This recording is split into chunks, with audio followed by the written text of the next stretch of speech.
Hey everyone, this is Paul coming at you from the Ottsville Record Garage. Just doing a quick intro here. So, Jack, our director, producer, editor extraordinaire, has gotten a new job and his schedule has changed. So I am starting to edit the podcast, and I'm not doing a very good job. So just want to say we are missing our music because I got to work with Jack on that to get a separate file and this, that, and the other thing. And I don't really know what the fuck I'm doing. But I did at least want to give you a quick intro. So, that is the Unholy Four right there. So, stick with it. And sorry that there's no video on this episode, but besides this little bit here, and we'll go from there. All right. Thanks, everybody. Welcome to the Country Hipster Podcast. My name is Paul. I am the Country Hipster. That music you just heard was none other than the Unholy Four from Charlottesville, Virginia. Check out the Unholy Four. The name of the song is Dirty Knife, but you can check out the Unholy Four on Spotify and Apple Music, and they have an Instagram, and they're on Bandcamp, and all that fun shit. Real quick, we got some business real quick. Busy weekend. It's going to be a busy weekend for me this weekend playing music. Friday night, the Harleysville Hotel in Harleysville. This is my first time playing the Harleysville Hotel. There's new owners, and they brought me in, and the owners of The Horse, where I am playing Saturday the 13th at 5 p.m., bought the Harleysville Hotel. So I'll be at my first time at Harleysville Hotel in Harleysville Friday night the 12th, so stop by for that and say hi. And then I'll be at the Horse in Sellersville on the 13th at 5 p.m., followed by my residency at Wycombe Vineyards in Furlong on Sunday at 1 p.m. So it's like the weekend I progressively get earlier in my shows. Real important here, very, very important. Some Ottsville Record Garage news and business. We have our first pop-up of 2024 on Record Store Day, April 20th, which happens to be 420 at Vivet Alpha Winery in Doylestown on Stump Road, and that starts around noon. Fire's dying, Paul. Your fire is dying. Put your hand in. Put your hand in. Get the medallion. That's how you do it. Do it. Get the medallion. All right, fire's dying. Did you put the other thing in? Yeah, nice. And as you can tell, we are outside tonight of the Ottsville Record Garage. We are at my fire pit.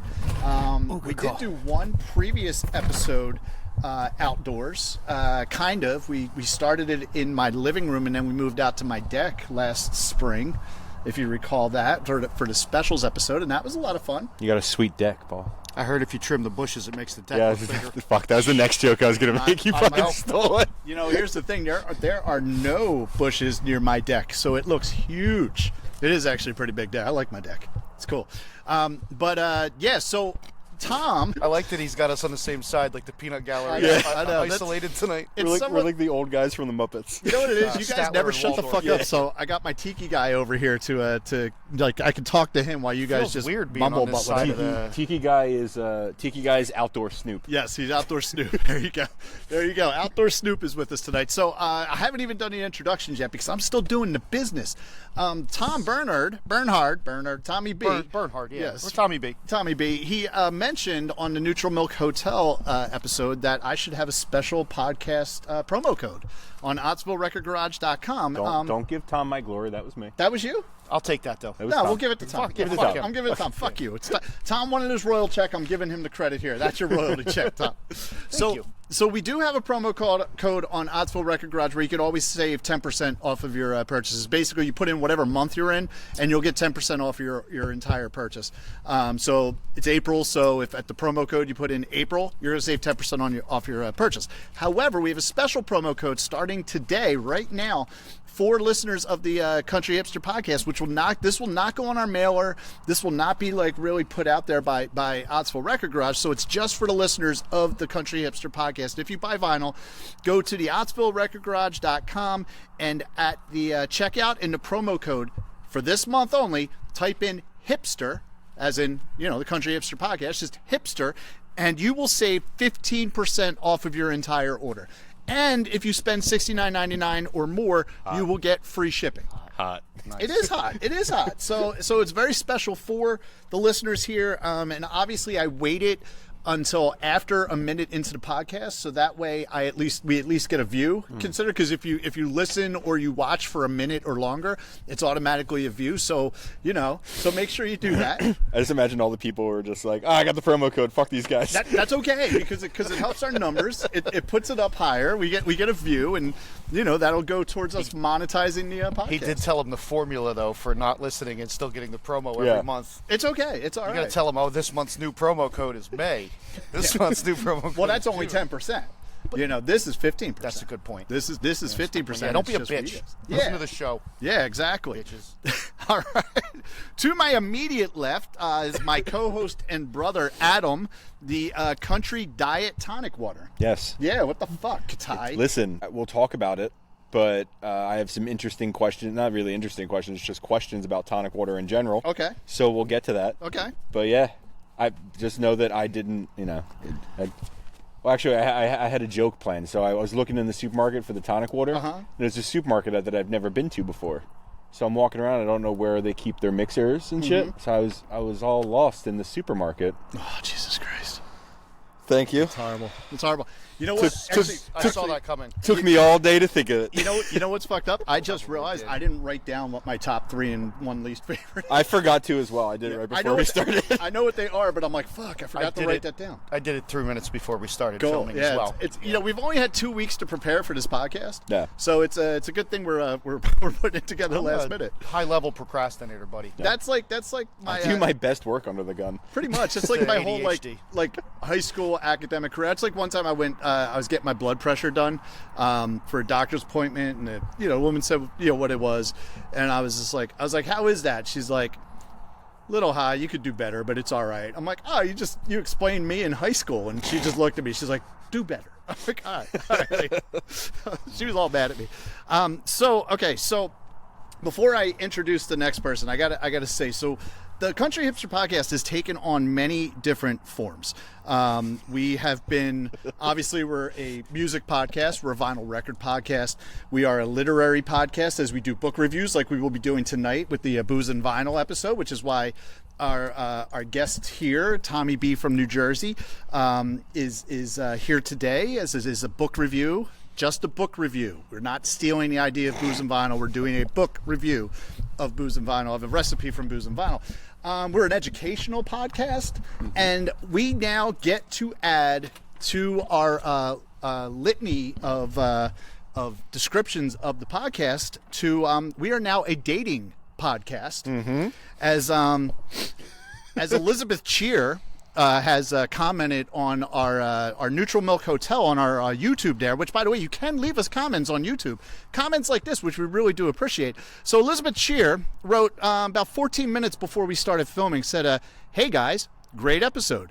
Sorry the drinks sucked, which they did suck for the Neutral Milk Hotel. The one, but the other one sucked, yeah. Also, inquiring minds want to know, is Tom single? So I was just thinking about this as you were doing your little intro there. I think from here on out, Tom is now the country heartthrob. Yeah, I know, right? It's not hard when I sit next to you two. Yeah. Just, Wait, I thought you said it does get hard when you sit next to us too. Yeah, I just meant it's not hard it's not hard to look. You two make me look good, is what I'm saying. I can look like a fucking swamp monster and still look all right with you two schmoes. So Tommy, the inquiring minds want to know, specifically Elizabeth Cheer from YouTube wants to know, are you single? I am. You are? Okay. You know where to find me. All right.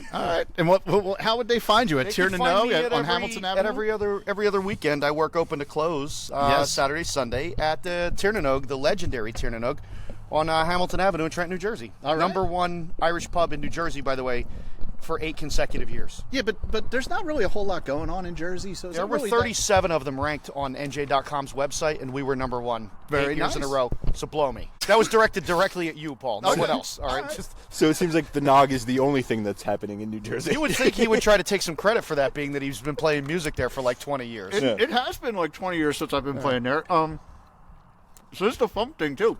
Since we're outdoors, we get to smoke. Yeah. I'm not usually a smoker, but I do have my Dejarum cloves. I love my cloves. So I'm smoking cloves. I'm already one cigarette in. Yeah, you are. I don't smoke cigarettes or cloves, but I got weed in my car. There you go. I don't think we can smoke that on the air. Oh.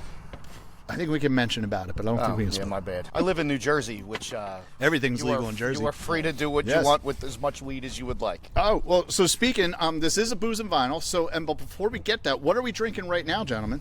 What do you have there, Tom? This is a 21st Amendment Brewing Hell or High Watermelon. It's one of my favorite summertime type of drinks. That is probably like up there as like that's a top 3 beer for me. Like you got that.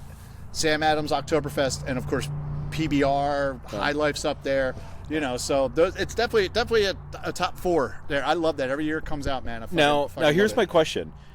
How is it time for the summer beers to start coming out? I think they make this year round. Do they? No, I don't think they do. I think they only make it during the summer. Well, maybe I bought some old ones in That's October. that was my.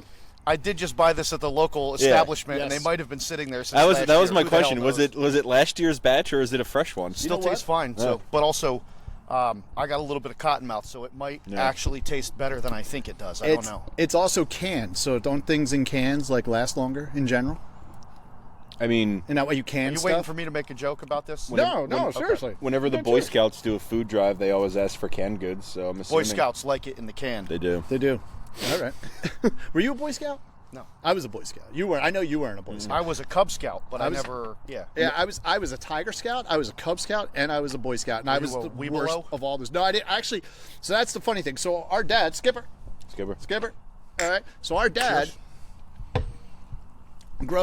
When season 1 was growing up, was actually the Cub Scout master, and then eventually the Boy Scout master. He started the local troop. So I was actually probably the worst Cub Scout and Boy Scout ever. I fucking really didn't like doing it. Why did we put the cooler all the way back there? Because we're assholes. Yes, exactly. I'm gonna need one of those beers. So but it's funny. So me, Michael, and Brian. Oh, hold on. I gotta get one open. Quick crack. That's the one I was gonna give to Paul. Okay, I'll take another one. Here, I was taking a Coors Original. Cool, thank you, sir. So we were all Cub Scouts and then Boy Scouts, and season 2 didn't get to do any of that shit. No, I was in a Boy Scout, but I know how to tie a bow line. There you go. So I'll teach you a handcuff knot. I actually know a handcuff knot too. Yeah. No, I used a couple of those in the fire service, so I know a few of them. I was actually explaining to someone. I was explaining to them like random knots that I know how to tie. And I was explaining to them that I know how to tie a handcuff knot, and they looked at me weird. And I was explaining to them that when you put somebody on a backboard and you go to roll them, a lot of times their legs don't move together, so you tie their legs together, and a handcuff knot works really well to secure the legs together. We didn't participate in bondage. We actually had spider straps. I don't know. Yeah, we didn't. Spider straps are good, but they're just a pain in the ass. I liked them. Yeah. Yeah, I don't know about the tying people up with ropes. It sounds super kinky and yeah, it was hot. Yeah, all right. Nothing sexier than trauma victims. Listen, I only ever rode ambulances in New Jersey, so I don't know how it goes in Pennsylvania. You gotta forgive me. All right. So away from the Boy Scouts and what we're actually here for tonight, besides to talk about a record, this is a Booze and Vinyl episode. So, Tom, what do you have there for us in the Booze and Vinyl book there? So in Booze and Vinyl episode, or I'm sorry. Do you need some light? No. By the way, I wanted to point out that this is a book review of these recipes here. The Booze and Vinyl Volume 1 by Andre Darlington and Tanaya Darlington. Yep. Not married, having killed each other, and are brother and sister in a Pennsylvania way, like East Pennsylvania, not a Western Pennsylvania or West Virginia type of way. Pennsylvania kind of way, yes. So. When Paul read the comment about Tom's admirer to me before Tom got here, I really like when you said that they wrote that I'm sorry that the drinks were bad. Mm-hmm. I 100% thought it was going to end with written by Tanaya Darlington. I was like, oh shit, the Darlingtons know us. That would actually have been pretty fucking cool. It's like as long as we don't get cease and desist or sued, I'm okay with it.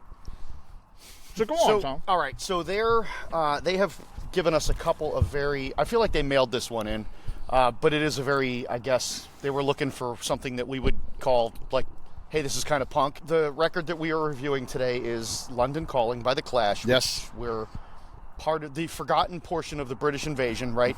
Mm-hmm. Mm-hmm.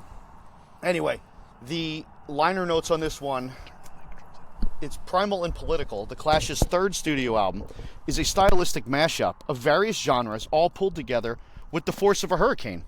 The record is perhaps Adam, if you keep it up, you're going to get injured. That wasn't. That We're going to have to. There's going to be a cut scene while you disappear because you're bleeding.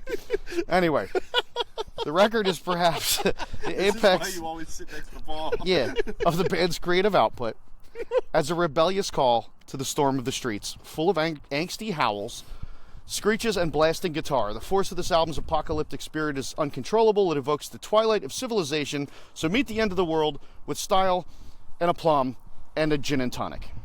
And it says, before you drop the needle, ring in the new year with a vim and vigor. Why don't you throw a clash party and encourage everyone to toss their cares into a bonfire? Dude, we didn't even read that. We knew we were fucking. I know you didn't read it. I didn't read it. You can't. Well, right, but that's actually pretty fucking perfect because what are we doing out here? We're outside at the fucking. I mean, it's kind of a bonfire, but yeah, that's pretty fucking perfect. Didn't even plan that. If there's one thing that Tom is like really, really good at, it's making fun of Paul's inability to read. Yeah, I'm sorry. I love Paul. I don't mean to sound like I'm being super critical. I just like to break balls. Does it look like I'm upset by it? No, because you know I'm not serious. You know, I'm just being a dick. You know what? No, I'm going to take my cares and throw them into a bonfire. That's what I'm going to do. Thank you, Andre and Tanaya Darlington, for giving me that insight there. I'd say that is a very well-written drop the needle section right there. Unlike the Neutral Milk Hotel, that was just fucking Every one of stupid. them mentions a party, though, that they want you to throw. I'm all about a party. Yeah. I like the party. Some of them are weird parties where you swap sweaters, but parties nonetheless. Yes, parties are good. Parties So are good. the first drink is a gin and tonic, which is why I thought they mailed it in, but whatever. Whatever. Now, Tom, before you get up Yes. to make the drink, you're a master bartender. I wouldn't say that, but I am a bartender. No, I would say you're a master bartender. Okay. What is it, 60,000 hours to be considered a master at something? I don't no idea. There's no fucking way I got 60,000 hours. I know what behind I'm a master of then. the bar. Yeah. Shit. So I texted you guys on my way up here. My girlfriend went to the supermarket today to get groceries, and I said, "Oh, I need to pick up a bottle of tonic," and she grabbed diet tonic. Yeah. What So- the fuck is tonic? So here's the question. So- Number one. Is there really a diet version of it? Number one, Yes. the mic's not fucking facing you. So once again, you're away from the goddamn microphone. Well, I was turning it. This fucking fuck. I was turning it to Tom for the drop the needle. Oh, is that what you were doing? You told me to. You Tonic- mouthed. Turn it towards something. Yeah, but then Tonic you're water supposed to back turn in the it back. day was a delivery device to get quinine into your system. Oh, so honestly, Is quinine like strychnine? yes. So Not quite, but quinine will help you prevent you from contracting malaria. Okay. Which is why sailors would want that in their body. Yeah. So when my girlfriend came home with the bottle, I've never seen quinine. You didn't know that was a word, did you? I never saw that word written down before, Yeah. so I was like, I wonder what the fuck that is. Yeah, quinine. So some tonic waters have a lot of sugar in them. Okay. Some of them are super, super sweet. Like Fever Tree makes a really good one, but if you look there, it's pretty fucking, it's pretty sweet. But that's all. I'm assuming the diet tonic water just has like an artificial sweetener in it or something. Well, Paul It's actually not going to make that much of a difference. Paul actually has a bottle of tonic in his fridge, Yeah, I didn't realize but that. we weren't sure if it was flat or not, and his is regular tonic water, and it's got 130 calories per serving. Yeah, because it's Opposed- got a shitload of sugar in it. Opposed to the diet, which is 5 calories per serving. Right, because they can't say zero because it has, Yeah. NutraSweet or whatever in it. That makes sense. Okay. Anyway, It's very interesting. Yeah, I've always been there's a lot of curious on what the there's a fuck it lot is. of gin and tonic lore when it comes to like quinine or tonic has quinine in it, and the reason why the official drink of like the English, being the colonizing twats that they are, they had a very large navy, right, which they used to oppress indigenous people all over the world. They used to have there was a ration that they would give them, right? So they would give them a gin ration, right, or okay. a beer ration or whatever. And the whole idea was the gin and tonic started because you could get them. You give them the gin, they'll drink it with the tonic because the quinine in it will help prevent malaria. Throw a lime in there and they won't get scurvy while they're sailing. Interesting. That kind of shit. Yeah, there's a lot of you hear a lot of those stories. I don't know how true many of them are. They're probably just a bunch of tall tales, but whatever. All right. So I know you are very specific about your gin. What is your favorite gin? My favorite American gin is currently I like Aviation. My favorite English gin is Beefeater, Okay. right? Because I'm kind of old school when it comes to that. And my favorite overall gin is an Irish one called Drumshambo. They make a gunpowder gin, which is fucking outstanding. Cool. And the big botanical they use in it is gunpowder tea. It tastes very much like tea. Nice. Which I love. Nice. So what are you using tonight? I'm using aviation gin because I still have that bottle from a few of the drinks that we've made here. No. Okay. I know this isn't the first time you've brought the aviation. No, the Beefeater I have at home, it's still sealed, so I figured I'm going to use the rest of the aviation. And to be quite honest, they're very similar. This one's a little less juniper-y. Okay. Very nice. I feel like you got your mouth fucked a little less by a pine tree. So me and gin have a love-hate relationship. I love gin. Everybody hates it when I drink a lot of gin.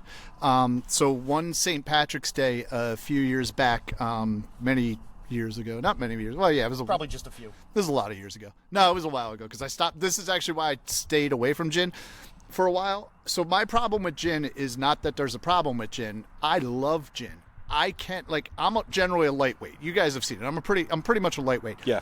Except for gin. I can drink a lot of fucking gin. And so, but it's one of those things where I can drink so much gin that I don't realize how much gin I've drank until I've already gone too far. So there was a St. Patrick's Day a few years back where, for whatever reason, I just started drinking pints of gin and tonic. I rember you telling me this, Yeah. that they were literally just giving you pint glasses of gin and tonic. All day. I And thought that sounded we were terrible. We were there for about 10 hours between setting up and playing music and whatnot. And I'm just downing fucking pints of gin and tonic the entire day, to the point that we get up for our last set, and that's when it all hit me. And I just looked at the band. I'm like, all right, just name a song. At that point, the band, we would play a song, and it would be like one of those things where someone would say the song, I'd be like, 1, 2, 3, 4, and I'd go right into the song regardless if they were ready or not. And I would play it, but apparently, I hit every single song, every chord, every word, everything was hit, da da da da da. And I have a feeling that it's like that scene in Wolf of Wall Street where Leonardo DiCaprio is on the Quaaludes, and he thinks, he gets driving home fine, perfectly? but really Yeah. his Lamborghini is fucked. I mean, that's probably what happened, but all I It know. was like in Old School where he debated James Carville and fucking That's nailed true. it. He just Yeah. blacks out. Yeah. He's like, what happened?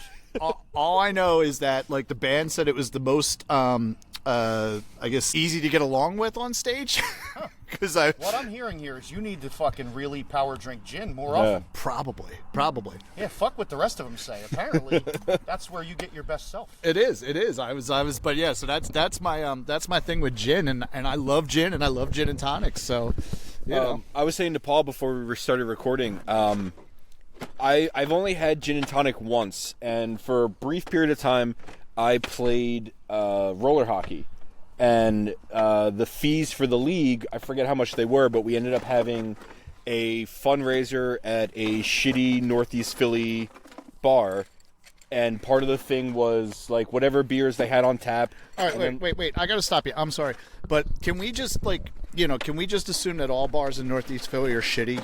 So it's kind of like a you understood. Yeah. So we'll just say a Northeast Philly All bar. right, There's so no yeah, reason to just keep a calling them a shitty. I Northeast think Philly it's bar just- that is no longer with us. JT's. All right. He's right. It was a shitty one. Yes, it was. JT's. Oh, God damn it. JT's. Give JT's. me my beer, you mother. Where's your beer? I'll just take yours. So I started the night out everybody that was there was pretty much on my team was drinking beer throughout the beginning of the night. Uh-huh. And then at a certain point, everybody just devolved to drinking gin and tonics and whiskey sours. I don't know why. I've tried But at that whiskey point, sours, and I was liked them. fucking deep. So I know I've had a gin and tonic, but I don't remember what a gin and tonic tastes like. Okay. You're about to find the fuck out. It tastes like deliciousness in a Yeah. glass. It's like gin and tonic. Yes. Mm-hmm. And limes. Lots of limes. Yeah. I love the limes, man. I love the limes. All right, so while Tom is making our first drinks, why don't you give us the factoids there, buddy? All right, so London Calling. This is probably the latest we've ever gotten into the factoids.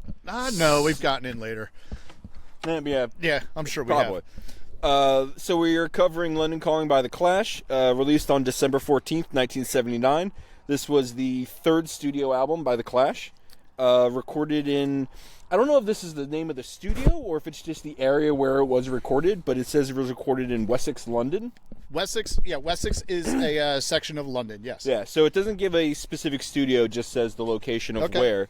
Released on CBS/Epic. I think it was CBS in the UK, Epic in the States. Okay. Produced by Guy Stevens. We talked about, I believe it was on The Muppet? Yes, Guy Stevens. I think it was the Nutrimilk Hotel episode where we talked about the Paz and Jop list from the Village Voice. 1980 Village Voice. Village Voice. Listed this Village Voice listed this as number 1 on their Paz and Jop list. Okay. 2003 and 2012 was listed as 8 on the Rolling Stone Top 500. For the 2020 list, it dropped down to 16th. Which is still really fucking high. Which is really fucking high. And I know they did change and that's actually the cool thing about it is they did for the 2020 list, they changed the fuck is the word on the guidelines, the parameters. Thank you. They changed the parameters for how they were doing there. How the fuck he just pulled that word out of your brain? I don't know.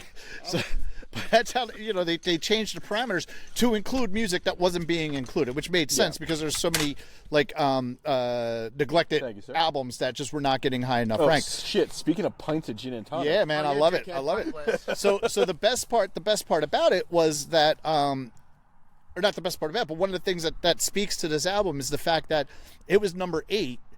On the previous list, and then they changed the parameters, and it only drops 8 spots to 16. Yeah. It's not like it dropped way down, so that's pretty impressive. But I mean, go on. Oh shit! I switched from 2 different things. So 2007 was inducted into the Grammy Hall of Fame. Okay. The album is platinum in U.S., U.K., and Italy, and gold in France and Canada. Peaked at 27 on the U.S. Billboard Top 200. Peaked at number 9 on the UK album charts. Nice. At 9 also. You did peak at 9. I peaked in high school. Yeah. Something I found interesting while reading it, we've talked about the differences between America... Is that a fox? No. The fuck is that? Foxes make weird, fucked up noises. No, that's a rabbit being murdered. Oh! I'm just telling you from experience. That rabbit is being killed in Yeah, I don't know if you guys probably can't hear it. That hopefully it picked up, but that was... That's that's 100% Yeah, that's something being murdered. Yeah, that is something dying here That is a rabbit being killed. on the property here of the Outsville Record Garage. We talked about the difference between UK and US platinum, where US platinum is $1 million. Freedom units, yeah. Yeah. And then UK is, I think, 100,000 for platinum. Yes. It's listed as platinum in Italy at 50,000 copies. So Italy is like really fucking putting that bar on the floor. Yeah. To just step. Yeah, it's this many units sold. Well, in Italy, don't they actually isn't platinum actually really not a thing? Don't they rate their albums by meatballs? Yeah. Like how many meatballs does it get? Yeah, you know what I mean? yeah. That's really the And spicy ones, too. spicy ones. Yes, or mozzarella filled meatballs. Jesus, that thing is still dying. It is. The album is listed as certified gabagool in Italy. Oh, that's a good one. That is a good one. So, real quick, you guys have already taken a sip of yours, but I haven't I taken don't it. think he did. I have not. I am not a dirty cheater. I wanted, before we started, I just wanted to give a blanket cheers to Joe Strumner. Joe Strummer. Yep. Did you say Strumner? He did say Strumner? Strumner. He did. Joe Strummer. Joe Strumner. I've been drinking. Cheers So, to Joe Strummer. not a cool thing, but Oh, Strummer is fuck. one of the greatest yeah, people ever. Gin and tonic's good as fuck. it is so good, so fucking delicious. I recommend Aviation Gin. I love gin and tonics, man. This is good. So, speaking of Joe Strummer and the fact that he's dead, Jesus. He died quicker than this. he did. Whatever's killing it is fucking toying with it right now. Yeah, probably. It might be the owl. It's either the owl or the hawk. Yeah, who knows? We do have Fox too. But at any rate, so wait, does that count as a drink thing to like hear an animal die on the thing? We didn't see it though. We didn't see it. Okay, so that's all right. But this is gonna be an interesting episode. But so Should we cheers to whatever just got killed? yes, to whatever. Yeah, good point. Yeah, that thing's dead. To the rabbit who just passed. Whatever that rabbit's name was. Yes. Marvin the Rabbit or whatever. Yes. And that is a wild hare, not one of the domesticated hares that Kristen and I hare, it's talked not. about last Yeah. week. But at any rate, I was working at Sugar Mom's when Joe Strummer had died. And a couple weeks after he died, they actually did, it was a like weird Tuesday night thing, like a tribute to Joe Strummer. And they had like a DJ sitting there spinning stuff from all over his catalog, from like the Clash to Mescalettos to Mescaleros were the best. yeah, it's some Pogue stuff and this like other just Joe Strummer stuff, and it was one of the most amazing fucking nights at Sugar Moms, and that place was packed and people were just like fucking loving it. It was a really good night. So I remember when I was younger, my season 2 would go up to a campground actually not far from Paul's house, and when I got to be a little bit older and stopped wanting to go, I would go spend the weekends at Paul's, and I remember you teaching me something on guitar or listening to you practice for a show that you were playing that weekend or something. Okay. And I remember you used to have a Joe Strummer RIP sticker on your mandolin case. Oh yeah, I did. Yeah, fuck. It was a cool looking fucking sticker. Yeah, I got it that night. Yeah. Ah, I missed that. I missed that fucking mandolin. I missed that. Yeah, damn. Thanks for bringing up bad memories. So, all right. So Adam, Yes. what do you think? What are your thoughts on this album? If you're done with the factoids. No, I don't have any more factoids. Okay. Actually, the person who got me into the Clash was Paul. Really? I don't know if you remember. You probably, obviously, you don't fucking remember it. No, because this is going to be interesting when I start talking about this album. But go on. So I don't remember if it was a birthday or if it was Christmas. I'm pretty sure it was a birthday. Paul got me a CD box set called Clash on Broadway. Oh yeah, And it's a 3-disc set. Okay. It's basically just every single Clash song. Yeah, I on 3 remember CDs. that. Yeah. So Paul had gotten that for me probably right before I started high school. I remember I had I had bought a Clash T-shirt, and I wore it to school one day. And actually, before I go even further in the story, what I'm about to say adds to it. This was actually the first vinyl that I ever bought. Oh, this one here. This copy of London Calling was the first vinyl I ever bought, and I bought it because when I wore my Clash T-shirt to school, my freshman year of high school, Your daughter spit up on it. Exactly. No, she wasn't born until the last week. My freshman. Oh, year of okay, high school. sorry. My freshman English teacher commented on my shirt and asked me what my favorite Clash song was. And at the time, I said, which I probably would hold to now, is track 1, side 1 of the Clash's self-titled, which is Janie Jones. Okay. So I said that was my favorite song, and he had said something about this album.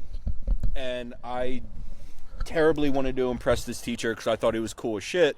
So I was at Neshaminy Mall and walked into Hot Topic, and they had London Calling on vinyl. So I picked it up. So this is the copy that I had that I bought way back in 2000. And yeah, so I Way back, yeah, fucking asshole. I know. 20 years ago. Yeah. So yeah, Paul had got me into the Clash with that CD box set. Way back. I have to say that since now I have actually probably 2010ish. I actually sold. I've talked about it before. Tunes in whatever part of fucking New Jersey the tunes that I was going to was. Used to be able to sell shit, like trade shit in like GameStop. Yep.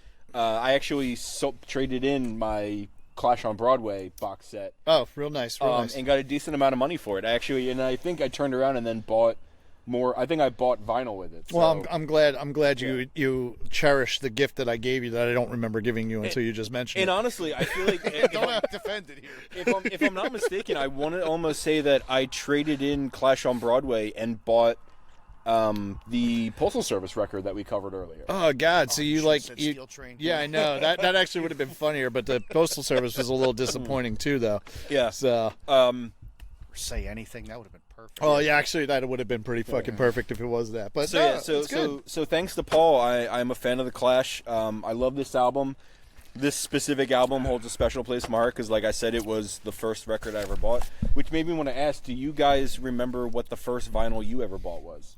Yes. Go for it. So at the Columbus Flea Market, when I was about 16, I didn't even have a record player, but my dad did because he's a fucking hoarder and he never threw anything out. I appreciate that. Yeah, well, he had the stereo system in the living room that could take an 8-track, a cassette, a fucking CD, or a record. Yeah. And I bought at the Columbus Flea Market. I bought a copy of I bought a copy of Ride the Lightning, and I bought fucking Master of Puppets Nice. on vinyl from Metallica at the same time. Nice. I was Very maybe nice. 17 or 18. Cool. So, all right. So I go back and forth as to what my first and second albums that I bought were. And I think I know what it is. Okay, so the album that I'm going to say I think was my second. I'm going to talk about the second first because, like I said, I kind of confuse them a little bit. Actually, no. No. You know what? I'm not even going to mention it because now that I'm thinking about it, it actually makes more sense that it was my second album that I bought. Just because, I was a little bit older after I bought the first one. No, fuck it. I'll tell you guys. The second album Jesus, that I ever bought. Make up your mind here, And sir. it was because of the picture on the back with the girls in the bikini washing a car was Bon Jovi, "Slippery When Wet." That was the second album. I would literally never admit to buying that album. Hey, listen, I was like 11, and it was just like, ooh, girls in bikinis washing cars. So that was it. I would take that to my grave. But I wouldn't. But Tom, do you want to make an official vote to just completely kick Paul off the podcast? Fuck you! It's my and from here on out, podcast. You it's just fucking you and I. dickhead. Well, wait till I tell you what the first album was that I bought, and then you might really put that to a vote. So, I remember this. It was Easter time, right? And so I was at that age, we're a little too old for Easter baskets and shit like that.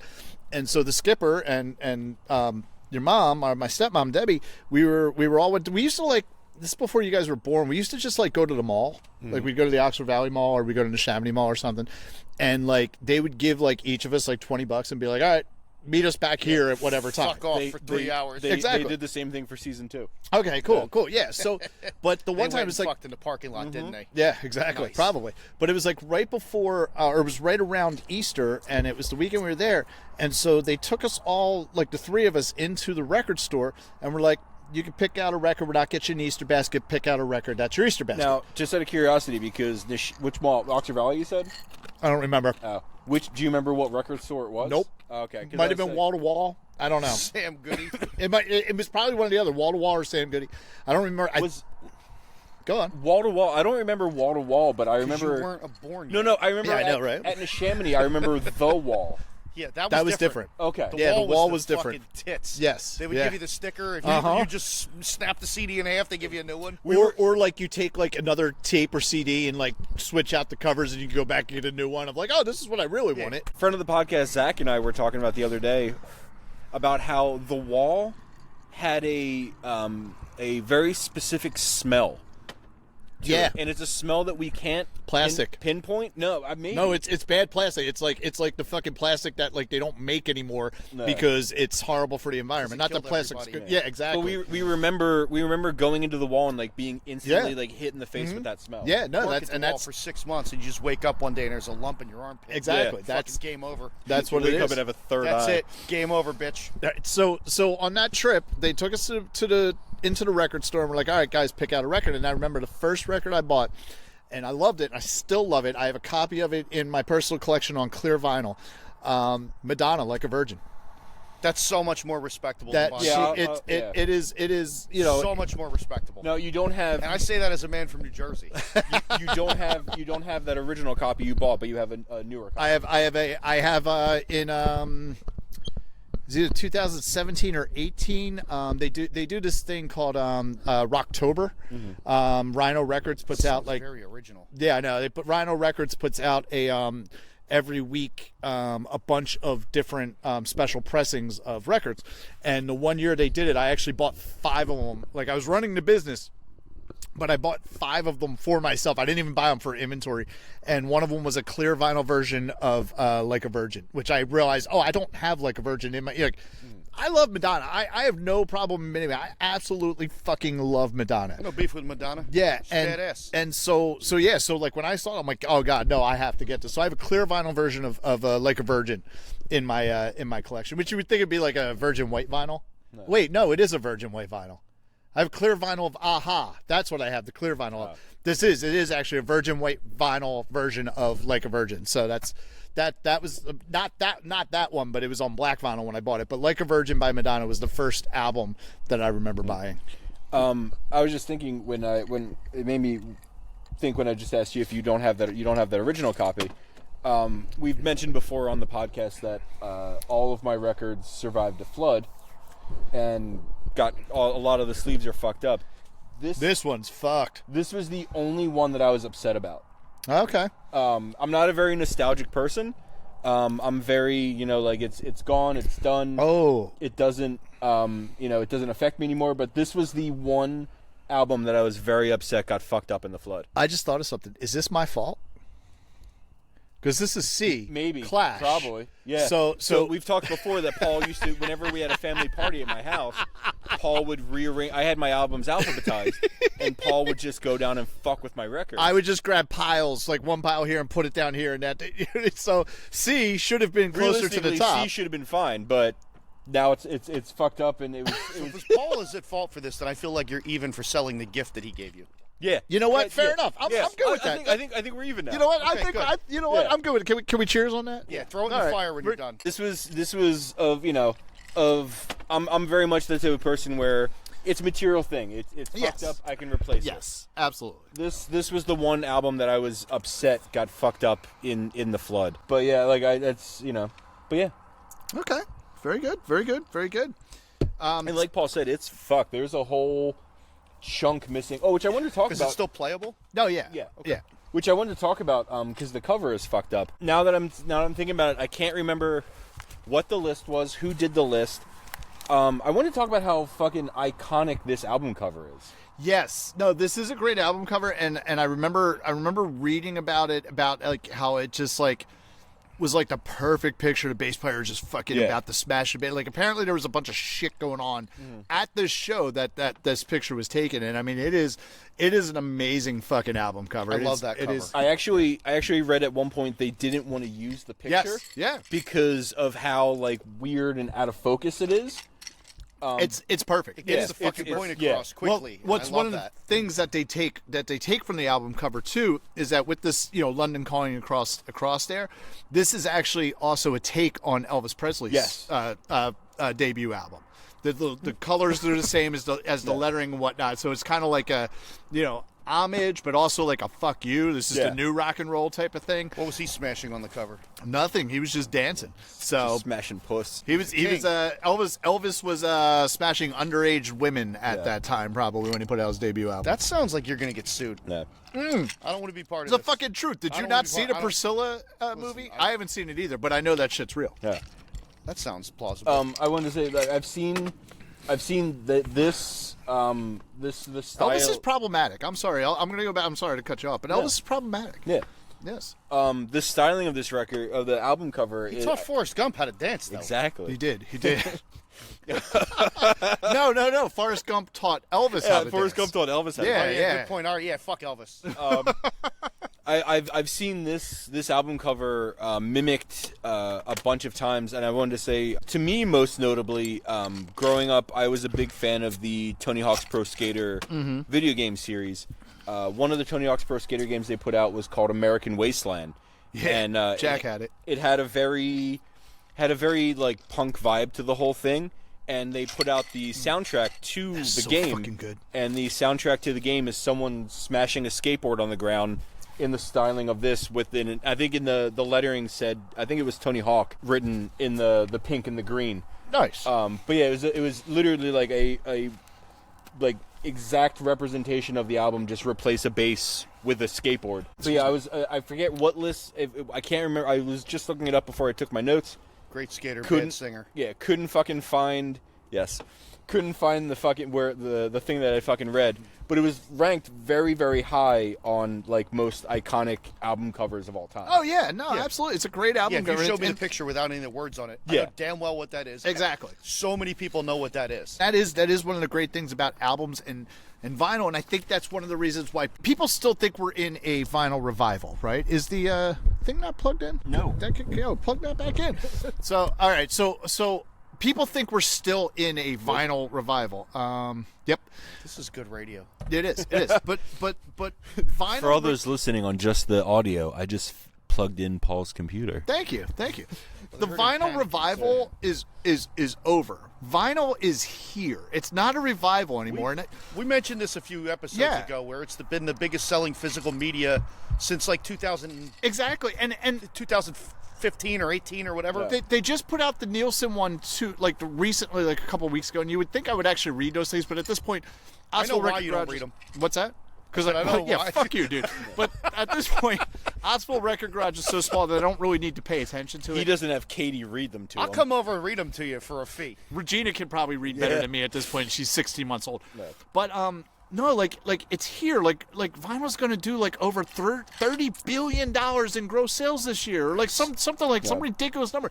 The vinyl revival is over. Vinyl is here, and it's because of album covers like this that the physical medium is still there, and that's why like I don't think it's a revival. I think it's here to stay. I actually think it's here to stay now, because really, when you think about what is going to be the next medium, granted, I didn't know streaming was a thing.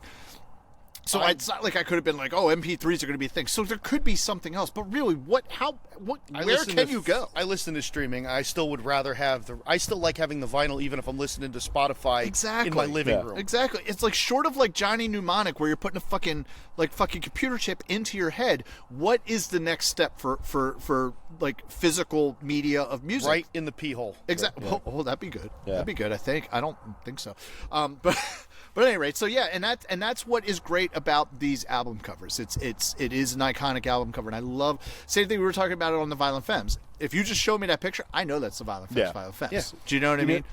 Records always. Led Zeppelin 4. I know that's Led Zeppelin 4. It doesn't say anywhere on there it's Led Zeppelin 4. Yeah. It's fucking I Led know Zeppelin damn well 4. what it is, Yeah, though, yeah. exactly. The records always, to me, records and comic books are kind of in the same realm. To an extent, yeah. I remember a long time ago, we're probably talking like 10 years ago, I had a bunch of... Oh, can I just say this?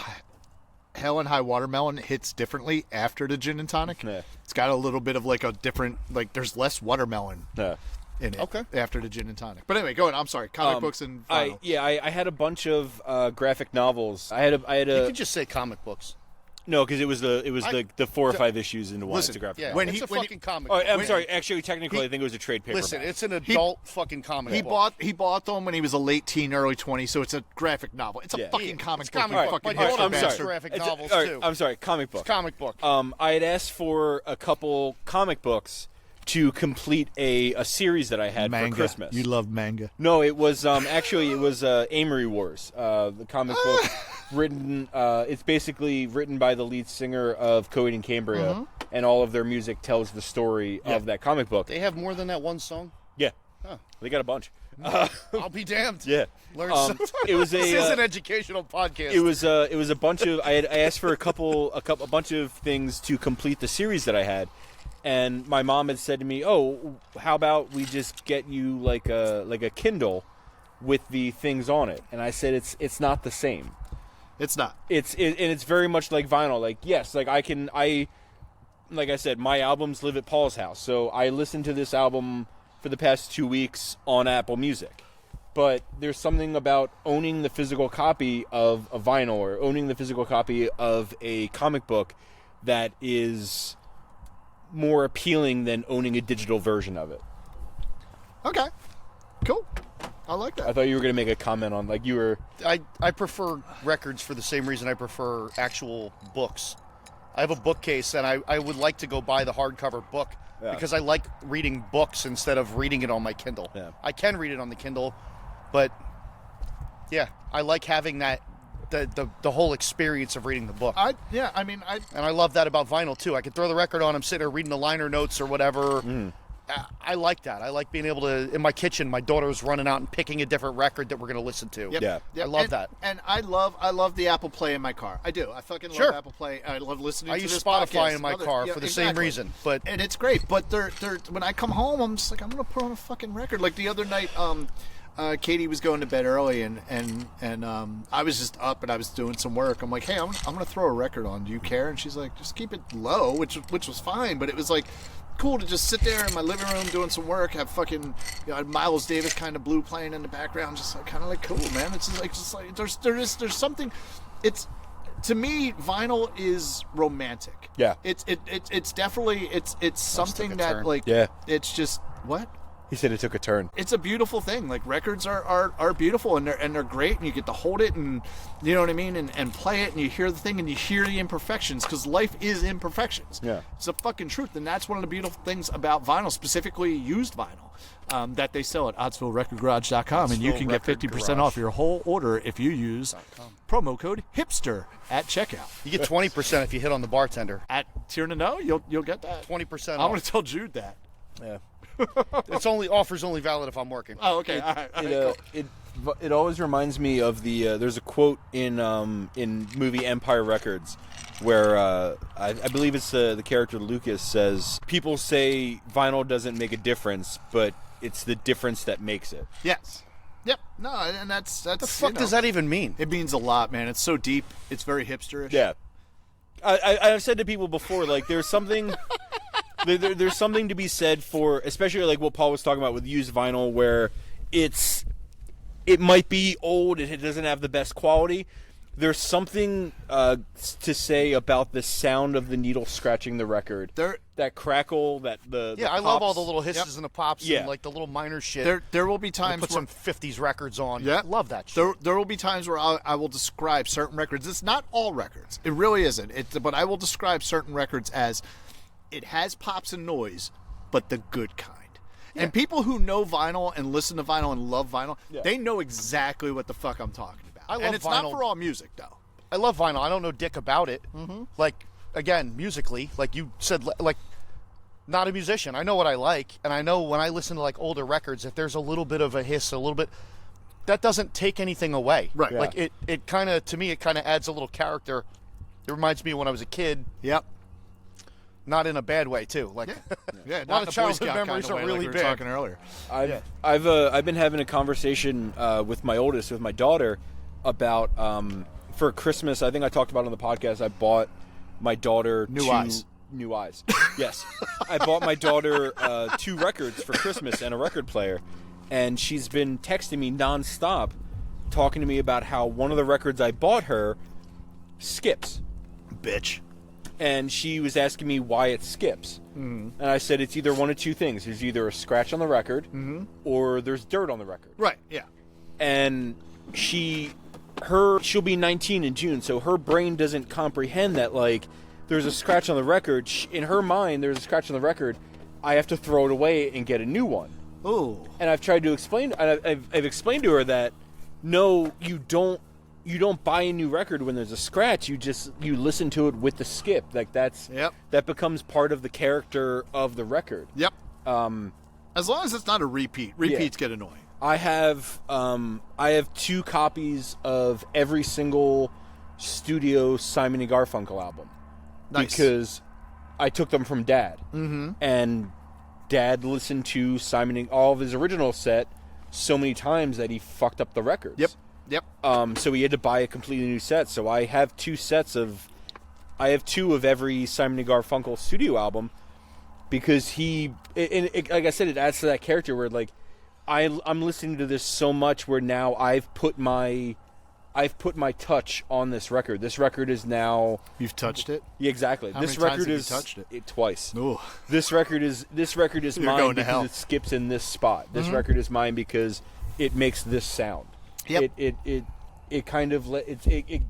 gives a very specific ownership and kind of like uniqueness to the record. Well, that's like, okay, so I was listening to this record the other day, and that's the thing. I don't particularly mind skips. I won't sell skips necessarily, unless it's like a $2 John, which is basically, like I explained, it's a $2 John. The record's $2. It's worth way more than $2 if it didn't have issues. Yeah. And I just, and I explained that on the listing, right?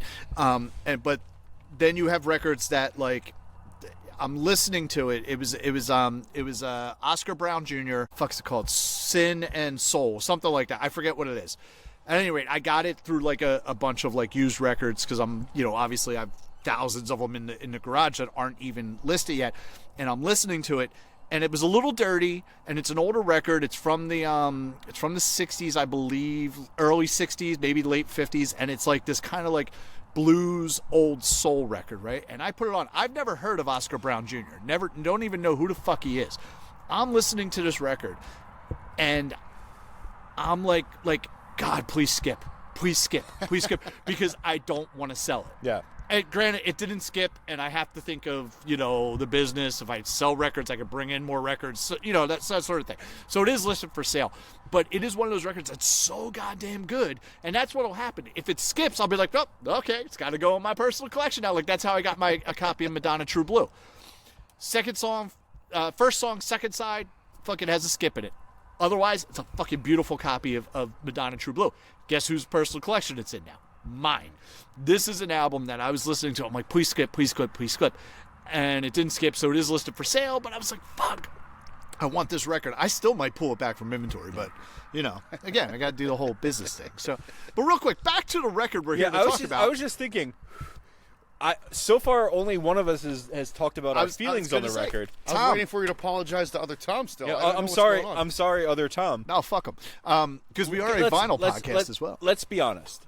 Lesser Tom. Oh, by the way, I he wasn't just gonna had a say birthday. His birthday was this past Friday. So happy birthday, happy Tom, who we other Tom. apologize Happy birthday, to. other There you Tom. go.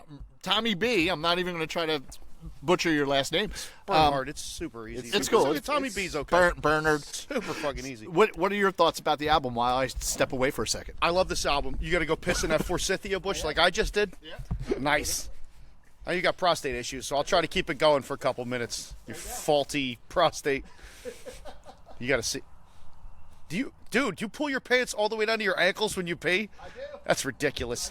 Anyway, Paul, this guy's ridiculous. Anyway, love this album. I remember it from when I was young. I have a lot of friends who were punk music people. I have an older brother who's 11 years older than me, so he was into a lot of. He's been playing guitar fucking forever, so he's into a lot of. Real quick, we talked about. You said you were 2 years old when this album came out. I was 2 when this album came out. Yeah, it came out. You said December of '79. December I was 79. born in October '77, so I was 2 in a couple of months. I wasn't exactly listening to this album when I was 2, but I remember it's unlike you. It's been around, like. Yeah. I was alive when this album came out. Yeah. I have friends that were big fans of The Clash. I like The Clash. I fucking love Joe Strummer, and this album in particular. I've always liked this album. I was really excited How do you feel when about we Joe pulled it. Strummer? Joe Strummer. He's kind of a dick. He is. Is he? Joe Strummer is it? I don't know much of his work. I know, but Joe Strummer, I've always been a fan of his, and I apologize. you guys are related. You got to show it off somehow. Yeah. Also, you both pull your ankle or your pants down to your ankles when you pee, which is fucking weird. Yeah. They teach you that. They taught Paul that in the Boy Scouts. No, Probably. they taught me that in Catholic school, actually. Oh, that's what it is. You guys both went to Catholic school. Okay, yeah. I went to public school. They basically didn't let us pee. We weren't allowed to leave the classroom. Anyway, love this album, though, Paul. Cool. I will tell you, one of the things, I had notes that I wrote down and then I fucking left at home because I might have mentioned I got ADHD and I'm really bad with short-term memory. It's okay. I'm really bad with reading. So. My notes, when I was listening to this album again, it's been a long time since I've listened to this whole album. I have there's 5 songs on this album that are in my like Spotify playlist. The rest of the album I hadn't listened to in a long time. And as I was listening to it, I had the thought, I was like, Tim Armstrong really fucking loves this album. Yeah.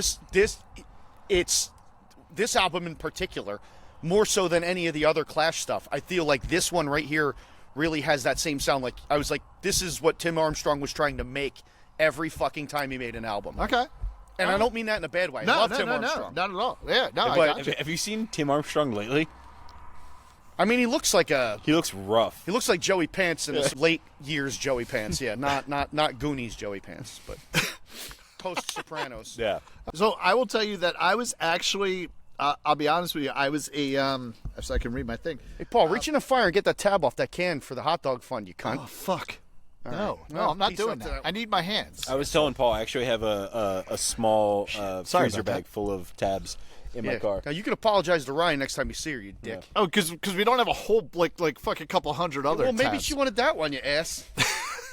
That was the one that was going to get her Yes, a free hot dog. that was the one that would put it over the top. I got another one here on my Coors Banquet beer, which I am now drinking the Coors Banquet beer. So Same. Love these.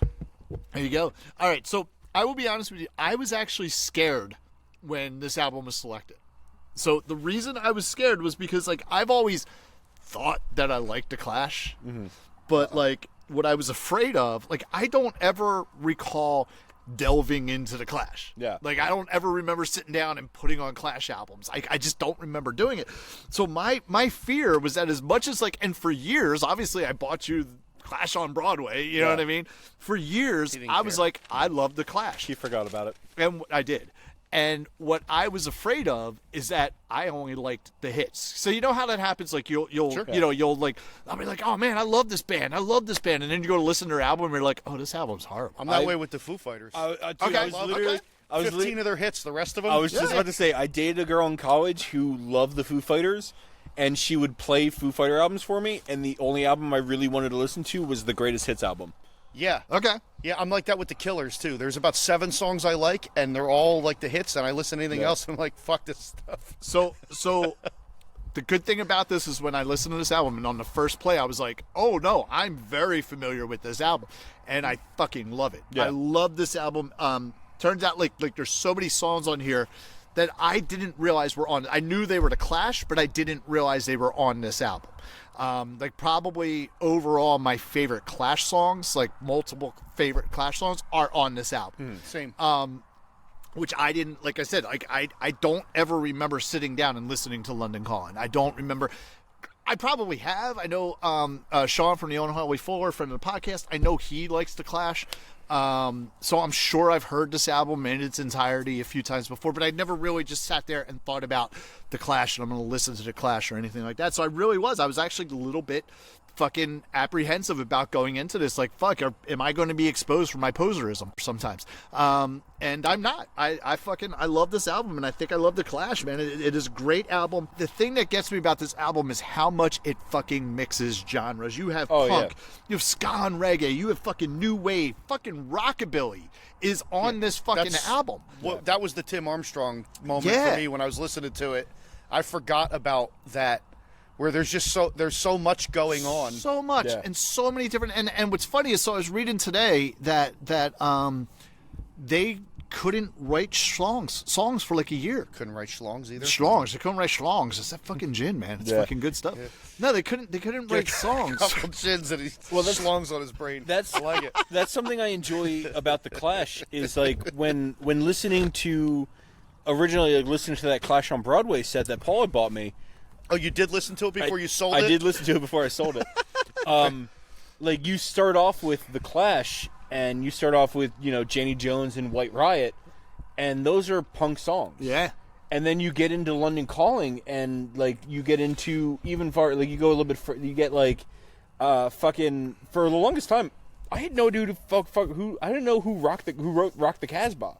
Okay. What? I knew the fucking song "Rock the Casbah." They had a video for that on MTV. Yeah, they did. Seeing when I was a kid. But like that's the thing, like listening to the Clash, like back in the old days when there were music videos on MTV. Yes. Listening to the Clash, there's so much variety. Like if you don't like punk music, you could probably still like a Clash album. Okay, so because you listen to his other projects besides the Clash. Yeah. A lot of Joe Strumner's work. A lot of Strumner's work is like really varied stuff. Yeah. Like he doesn't. If you listen to we mentioned the Mescaleras earlier. Yeah. You listen to Mescaleras, you could never convince me that was the same person who wrote these Clash songs. Unpopular opinion: Mescaleras might be better than the Clash. I don't believe that's. No, I agree with you. Yeah. I fucking love the Mescaleras. Mm-hmm. Love them. Yep. But I also am a big fan. Like I like his work no matter what he's doing. Yes. Well, so here's what I want to get back to, though. What you were saying about, although I didn't like the situation with the Pogues. Yeah, it was a weird situation. Yeah. Like what you were saying, but at the same token, if you're going to have to replace Shane MacGowan, who do you replace Shane MacGowan with? Anybody but Joe fucking Strummer. There's a real short list, and he's one of the exactly. 5 people on that yeah, list. Yeah, Absolutely. Yeah, absolutely. So yes. I can't remember. I just remembered. I can't remember what was going on in the episode. But there's an episode of South Park where there's like some sort of like festival going on. Okay. And Joe Strummer comes out. Yes. And he just speaks absolute nonsense gibberish. And the crowd is just kind of silent, and then they all just fucking cheer when he's done talking. Is that how? Maybe I'm one of those people. Yeah, yeah. That's basically. I guess so. Now, when you say like who else better, is that how Shane MacGowan was as well? Well, you wouldn't be able to understand a fucking thing that came out of his mouth. I got to see Shane MacGowan and the Pogues one time, and it was their first reunion. It was at the Brigada. The Saw Doctors were opening. Oh, what a fucking show! Oh, it was amazing. What a show! It was amazing, man. And I love the Saw Doctors. It probably was one of. I prefer the Spin Doctors. You fucking Jesus fucking Christ! You're talking about kicking me off the podcast. No, hold on. No, I'm with Paul. I'm back. If this is if somebody's gonna get voted out of here, I'm back on Paul's side after that comment. Yeah. No, it was great. It was so I got to see the Pogues twice. Once was without Shane, and it was after Joe had left the band. Joe Strummer had already. He's like, I'm so not had, doing some this. homeless guy they got at the Greyhound station to sing Pogues songs. Well, it was actually when I saw them. It was at the Trocadero, which was really fucking cool. And it was like 93, 94. I think it was spring of 94. So Shane was already out of the band. Joe was not. This was after Joe had said, "I'm not doing this anymore." Spider Stacy, the whistle player, he sang most of the songs. Phil Chevron, rest in peace, Phil Chevron. I don't know. Writer of one of the greatest Pogue songs and one of the greatest songs ever, Thousands Are Sailing, Phil Chevron. One of the best songs ever written. Yes, yeah. He between Phil and Spider, they were doing a lot of vocals. So I got to see them that time, and it was amazing. It was an amazing show. And then I got to see them on their first reunion tour. They did a couple reunion tours where they came through Philly a few times. I opted not to see them the additional times, but I did get to see them at the Brigada. That was the closest they came to Philly. I remember I played a show that afternoon. This was like when I was doing Irish Terry Conklin stuff. So we played at Patty Wax in shitty Northeast Philly. I immediately, as soon as we were done, packed up my shit, jumped in my fucking car, drove 2 hours down to Brigada, and Why got did it there. take you 2 hours to get to the Borgata? It was probably like an hour and a Were you half. driving like a Chevy Celebrity? What was I driving then? I don't know what I was driving. on then. it? Was this PT Cruiser? I say Paul? I rode. This my was bike. PT Cruiser, Paul. See, in July I rode my bike from fucking Philly to Atlantic City, and I did that in almost. But I was done playing at like 7:00. Jumped in the car, got down, got there in the middle of the Saw Doctors, and got to see most of their set. But like I missed the very beginning, and it was just the Saw Doctors and the Pogues. And I just remember the band coming out, and they start playing like fucking Streams of Whiskey, but Shane's not coming out. And we're like, what the fuck? Next thing you know, Shane walks out, looks at the mic stand, and then walks out again. Like, leaves the stage, and people are like, what? Even the band's like, what the fuck are you doing? So finally, their stage manager, Joe, I want to say Joe Lawrence, but I don't think that's right. At any rate, people would definitely recognize him because he's been like, he was the touring manager for the Pogues for years and years. Comes back out, does something with the mic stand, and Shane goes, okay, and then goes into Streams of Whiskey. It was one of the most amazing fucking shows I've ever seen. Was seeing them with the Pogues, like Shane, like the original. Well, it wasn't the original, but it was like the Fall from Grace Beyond. Membership, and it was just fucking, it was great. It was a great show. But yeah, so who do you replace Shane MacGowan with? Joe Strummer. No. He would be. Yeah, there's a short list of people. Yeah, I gotta pee.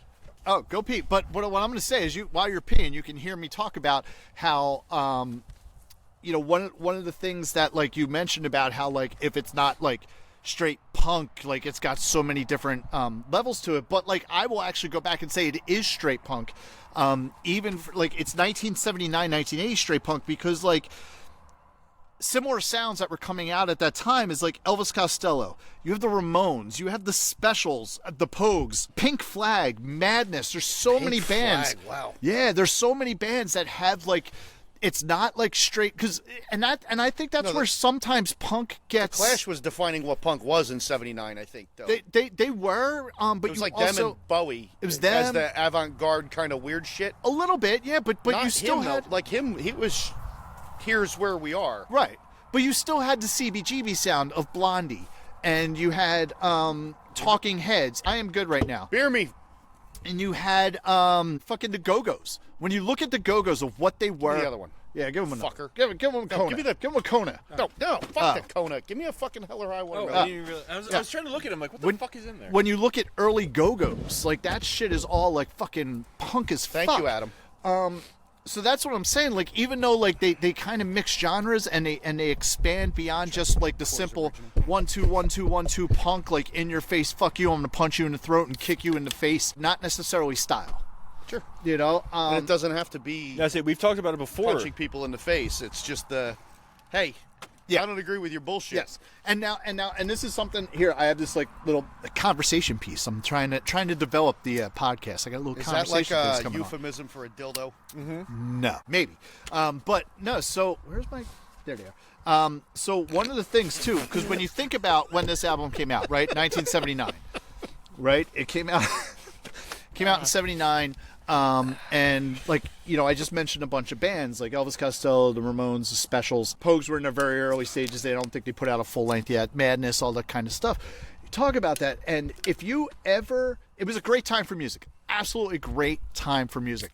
If you ever get into a conversation about music with me and you want to end it real quickly, there is a safe word, or more of a safe phrase that you can say, and Is that it Led Zeppelin? no, it's not even Led Zeppelin. It is, and I will end the fucking conversation as soon as someone says this, or I won't even start the conversation. And that phrase is, "There's no good music made anymore." because I think that is it's the biggest laziest fucking thing you could say. bullshit thing. Yes, it's basically rock and roll is what rock and roll is. There's right? a punk band in Chicago that came out with an album last year, and they don't get any credit. It's a chick, and she's a great writer, though. It came out last summer. It's one of my favorite fucking albums currently. Heavy rotation. Unbelievable. What's it called? It's the band is called Sincere Engineer. Oh, yeah. I've heard of Sincere Engineer. Engineer. So Yeah. their third album is called Cheap Grills. The fucking album is amazing. Okay. Amazing. There's 4 or 5 like really high points in the album. But it's one of those things when people are like, "Oh, hey, what should I listen to on the way home?" Listen to this album. It's 40 fucking minutes. It's incredible. She is such a good writer, and if you listen to her first 2 albums and then you listen to the third, you can see like you can listen to her maturing as a songwriter. Unbelievable. So yeah, if you tell me there's no good music made anymore, I honestly can't understand anything else you're about to say, and I don't want to talk to you. Exactly. And I love the statement, Paul. There's so much good music. Like, here's the thing, and I will say this: I don't get it all. I don't understand it. Yeah. But guess what? Music made in the brand new music made by new artists in 2024 is not made for almost 48-year-old me. But that's okay. It's also it's okay. It's okay. You had me on the U2 album, right? I was here on the U2 episode for the Joshua Tree. I was on the Elvis Costello episode. Yes. Both of them, I think I clearly remember saying, "Hey, maybe I'm just not smart enough. Like I don't get it. I don't like it. I don't hate it." But I don't fucking get it. Yeah. But I don't have to get it. It's not that this was not made for me. Exactly. That's okay. Yeah. And that is the thing. If you ever get it, okay, I immediately stop. Okay. Here's what I'll say. If you like this album, go back and listen to some old Elvis Costello. Go listen to this year's model. I'll give it a shot. Go listen to Armed Forces. I'll give it a shot because I respect you, Paul. Yeah, thank you. But I appreciate it. I don't fucking Yeah, no. But go listen. Like, and I get it. Like newer Elvis, it's even the '90s Elvis. I love Spike. We listen to Spike, and to me, it's just like I just don't get it. But that's fair. Like, there's a lot of music I don't understand. The White Stripes, I don't fucking get them. Yeah, I don't get it. I don't get anything that he does. Like literally nothing that he does. I listen to the album, and I'm like, I wish this was Jack Black instead of Jack White. Did you know that Jack Black was not in High Fidelity? Oh wait, he was in the movie High Fidelity. He was the star of that movie. He was the star of Literal High Fidelity. Our star brother of the Zach movie. does not believe he was in it. To Literal the point where star he did of the goddamn movie. Fucking yeah. If it wasn't for him, the movie wouldn't even be on the fucking radar. Sonic fucking Death Monkey. I mean, come on now. How does Zach not realize But that they're this on was the verge of being called Kathleen Turner Overdrive. Understandable. That's a really good band That's a name too. good fucking name for a band. But yeah, no, I just gotta say it. Like there's so many, and again, I don't get it. I don't need to know it. I don't need to love it. I don't need to understand it because it's not necessarily made for me. And that goes beyond genres. There's a lot of rap music that I don't get. I don't identify with. I don't understand it. But it's still rock and roll as fuck. It's still punk rock as fuck, and it's still amazing. I love a lot of rap music. I don't understand the mumble shit nowadays. Yeah. I don't get it. Exactly. But that's okay. It's cool. It's just not made for me. Yes, I'm a 46-year-old white guy. They're not making that for me. Billie Eilish. I get it. I don't understand Billie Eilish. I mean, Bad Guy's an okay song, but I don't really get Billie Eilish. But I like it the doesn't take Interrupters anything. version of I like that. I like that. I That like is a the pretty good Interrupters version. of everything Yeah, they I ever know. do. Did I ever tell you my Interrupter story? She is one bad bitch, Was and this- she reminds me of she's just Joan Jett Jr. Yeah, I I can see that. fucking love her. I think you talked about it on the podcast before, where like you and Katie like went on a date and saw the Interrupters, and you're like, I'm gonna crowd surf. Yes. Okay. So I'll tell the story again for people who haven't That's a gone strong back. crowd. Yeah. Like this. They all ate their fucking Wheaties that day. Fuck you, dude. Listen, I've lost 15 pounds in the last few months. So fuck you, dude. Sorry, man. But I that's couldn't okay. miss that joke. Yeah. It was good. It was. I appreciate it. So I will tell the story again since this season has been like a three year long season. Yeah, it's been a because I long probably time. told this a while ago. So Katie and I's second date was I had tickets for the Interrupters and Skinny Lister at the Fillmore, and so the Interrupters are on, and I'm just like, I turned to Katie like, I'm gonna fucking crowd surf because I'm in love and I'm feeling good and I'm feeling young and all this kind of shit. So I turned to this fucking big guy. I'm like, yo, dude, put me up. And he looks at me. He's like, oh, really? I'm like, He's like, oh shit. I didn't even wear my back brace today. The wrong fucking spot to stand in for the show.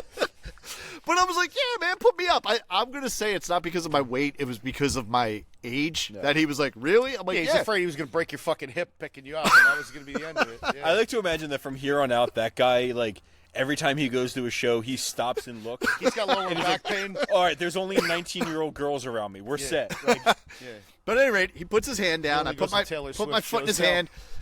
He throws me, and I'm going, and I'm crowd surfing, and I'm going up, and it's the Fillmore, and like basically just push it forward, and I get to the barrier, and then the security guards pull me down, because I'm at the barrier. Right at that time that they pull me in, fucking Amy from the Interrupters comes around. She's singing a song. She comes around and just fucking gives me pats on the back. Like, and I just look, I'm like, oh, fuck, that's great. She was probably like, look at that fucking old guy. Grandpa got up and fucking crowd surfed. That's great. You know what I mean? So I like to think that, like, I made her night that night. She is the greatest. Fucking believable. Yeah. The whole show, she's like that. She's running around fucking high-fiving fans. Yep. Yeah. I don't know how she has that kind of energy, but they put on I've seen them 7 times maybe. Okay. I took Ryan, my daughter, I have an 8-year-old daughter, Ryan. She was on the Fugazi episode, Yes. right?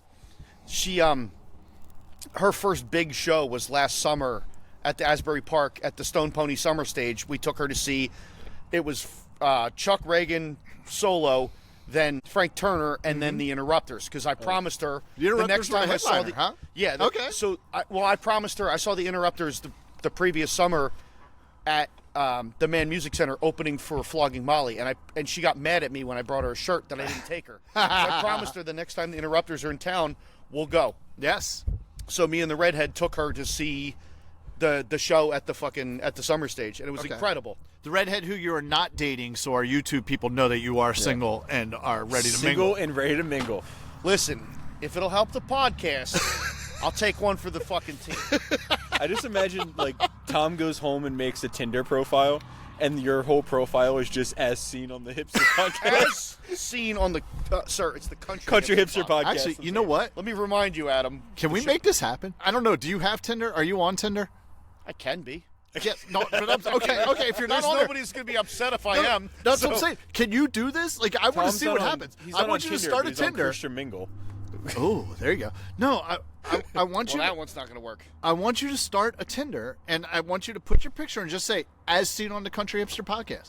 And I want to see what happens. Can we do this? All right, cool. I will cool. do this for you, Paul. All right, because I thank love you. So, I will send a screenshot after it's done. I'll text you a screenshot of the. That'll be great. Listen, I don't even care if you respond to people. I just want to see. I if, can't imagine I'm going to be getting a lot of matches on this. All right. But that's what I want to see. I want to see if I'm you in. get matches. I don't I'm in. care if you go out with them or not. I just want to see if that happens. it's really funny because when Paul I'm being the first one on the show to bang a fan when Paul first came to me about the podcast, because I know your old lady's not a fan. a segment. Well, she's becoming a fan. She I is think. becoming a fan. Yeah. She said, she's like, there's actually something to this Yeah, she podcast. thought Oh, it was- really? Katai? We've been doing this for a your fucking old year. lady's a fan either, because we're out here yelling in Well, her yard. so okay, I'm gonna be honest. That's one of the reasons we're doing this outside. No, today. I knew that because already. I got yelled at after our last episode that we did. The like, last "It's episode too was late." funny. It was worth it. Yes, it was. It was good. It was So good. when Paul first came to me with the idea for the podcast, he wanted a At this point, I was still actively in Yes. the Tinder game. So Paul wanted a segment on the podcast to be Adam's adventures in Tinder. Yes, I did. So it's funny now that I'm no longer the this has the come Tinder full focus, circle. and it's now Tom's adventures. Tom, you on might Tinder. get a regular slot on the podcast now if this goes I mean, well. in all fairness, Are you trying to make a new segment? Maybe. let's be honest. I've said to Tom, we got to get me. I'll get a new email. We'll make a new. We'll figure this out. I'm in. I've said to Tom before we start recording, in my eyes, Tom is another host on this podcast. Oh, yeah. You know, if I think This is the 10th time you've had me on. Yeah, I appreciate. I got to see how many times it is. So, This so is I my realized 10th. I realized last week with the Weezer episode, which we got to get into that with the Discogs value, by the way. Yeah. It was the 6th time Kristen was on. Yeah. The Well, when you podcast. told her that, that's why I was like, how many times have I? So I started thinking about it. This is the 10th. Oh, is it? the 10th Okay, yeah, episode, it's been a while. Yeah, I know it's been a lot. if I had a vote, and now keep in mind my face is not on the logo. You're of the about to get podcast. voted out of the podcast. I know. Too, by the I way. know. After what did you say to put them out of the podcast? Spin Doctors. Oh yeah, Doctors, fuck you. yeah. If I had a vote, no matter booze and vinyl, whatever the hell we're covering, it's a time commitment for Tom. But No, I'm in. yeah. But I always We'd have look, to do earlier. That's the only issue. I'll say, Ooh, yeah. Tom. Well, we might be able to start doing. I'll say I no soon, yeah. longer have time restraints on Sundays. So here we go. Oh well, yeah. If it's a weekend, I got my daughter. Yeah. Yeah, well, My yeah. daughter will play. My I- daughter will babysit. We'll get Katie out here to yell at Paul during the middle of the show. How great would that be? Yeah. Yeah, right. We could Like, get her to come I- out and literally yell at him while we're taping. It'd be amazing. Now here's Well, I saw our bedroom light go on, so I'm like, ooh, this is a good. Speaking of Katie, has Katie expressed any interest in being on the podcast? No, No? no. So here's what happened. wants- She doesn't remember this happening, but like, because I said something. A While she few, was sleeping. No. It was actually before the Neutral Milk Hotel episode. Like, because I think we had a couple weeks between when we pulled that and when we Yeah. like kind of similar to this. So it was before like we actually filmed it because she loves the Neutral Milk. Doesn't love, but she's a fan of the okay. Neutral Milk Hotel. She is a fan of that album. So I had said to her, I was like, "Would you like to be on the episode?" And she just looked at me like, "Why the fuck would I want to be on the fucking podcast?" nuts? I was like, whoa. I just want to say at one point early on, I mean, granted, it was like 10 years ago when we started this podcast. 10 years ago at the beginning of season one. At the beginning of season one. In the pilot episode 10 years ago. She had said, she's like, Before the towers fell. yeah, we were, we were the towers. World Trade Center. Yep. So we were a Building couple. 7. You were a couple episodes in, and she said something. She's like, you never asked me to be on the podcast. I said, oh, I'm sorry, I didn't think you wanted to be on the podcast. Do you want to be on the podcast? No, She's she like, didn't mean that. She just and wanted to fight. She goes, no, not even that. She's like, no, but thank you for asking. I just wanted to be asked. So I'm like, all right, cool. Like, that's fine. That's fine. So when we did Taylor Swift, I asked her, do you want to be on Taylor Swift episode? She's like, no, 'cause she's a big Swiftie. But like before the Neutral Milk Hotel, I was like, do you want to be on? She was like, why the fuck would I want to be on your podcast? I'm like, because you said you wanted to be asked. She's like, oh, I don't remember that. So I'm like, all right, Dad. That's really fucking funny, actually. Like what I want to see is I want to see like whatever the next random record episode is. I want to see a Katie random record episode. Ooh, I'll have to mention that to her. See what she thinks. I would like that, too. I'll say because like Jack is the editor, the producer, the director. He's been on the podcast. Yeah, he was on They Might Be Giants episode. Yeah, Yep. but and like little bits where he comes in and tells us to but drink like bad we've shots. we've joked before. Katie's the executive producer. Shots of mustard. Speaking of bad shots, we have a second drink. Yeah, I was gonna don't say we? we have a second shot and it's have a a drink. second drink.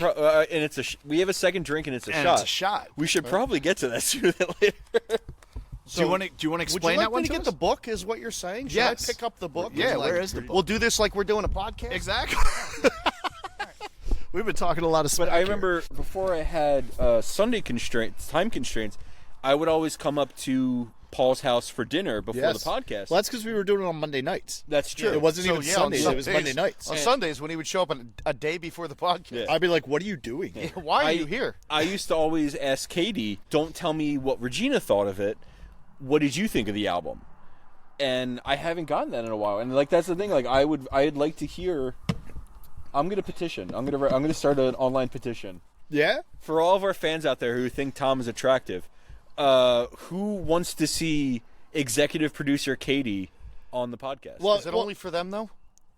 Well, here's what I will say. You did speak specifically to those people. Well, And no, I feel you're like gonna that's be- a very small population of people. as I've said like bef- it's likely only one person. As I've said before, you're gonna be on every episode from here on out. But So- you likely just narrowed it down to one person whose opinion you were asking Yeah, for. but okay. What So here's the What thing. if Tom is here every episode and our like viewership and listenership just like skyrocket? But it's going to be all single ladies Do I that you gotta and I bang- can't do anything about. How many girls does Tom have to sleep with to get us monetized?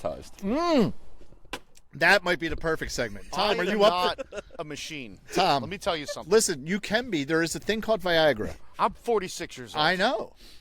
So I get tired. I want to take a nap. Sometimes I smoke half a joint, and I'm like, yo, I just want to go to bed. I want to do this. You get a nap and a Gatorade and you're back in the game, dude. All right. Listen, I lost my train of thought. So, Tom, what is the next? What is the So next- anyway, what is we're the doing next a drink? book review on this episode, too.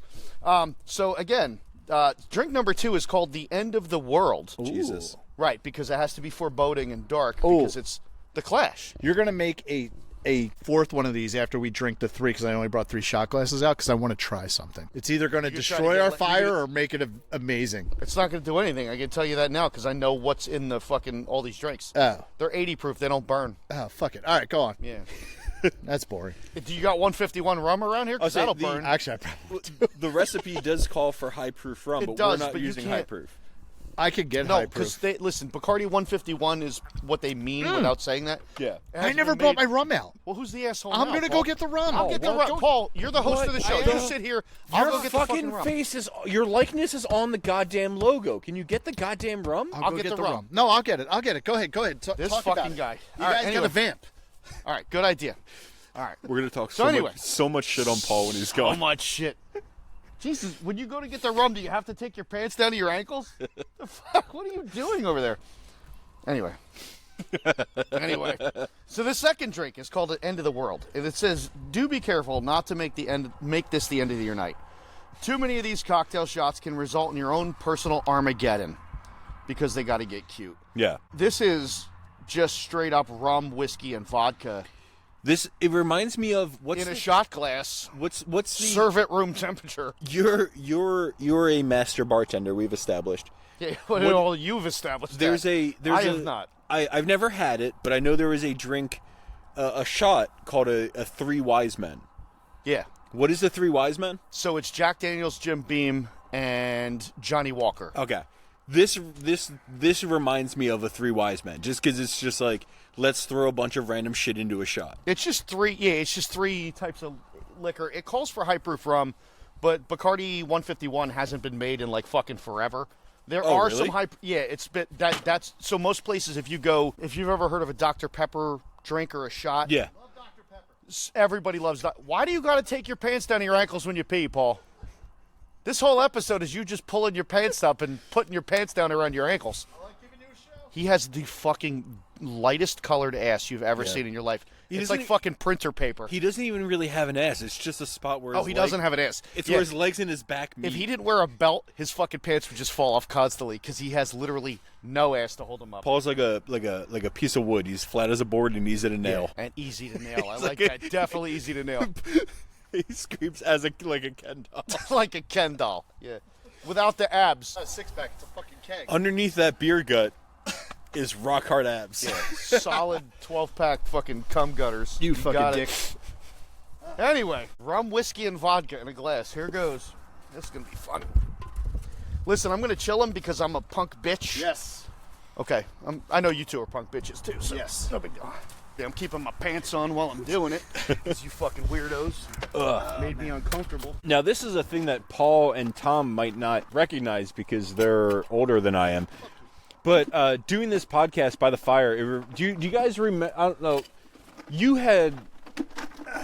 How old is Ryan? 8. All right, so you might not know, but your kids are a little bit older. Your kid, how old is? What, 30? 20. 27 is Kaylee. 20, really? 27? Fuck. Kaylee's 27. She'll be 28 this month.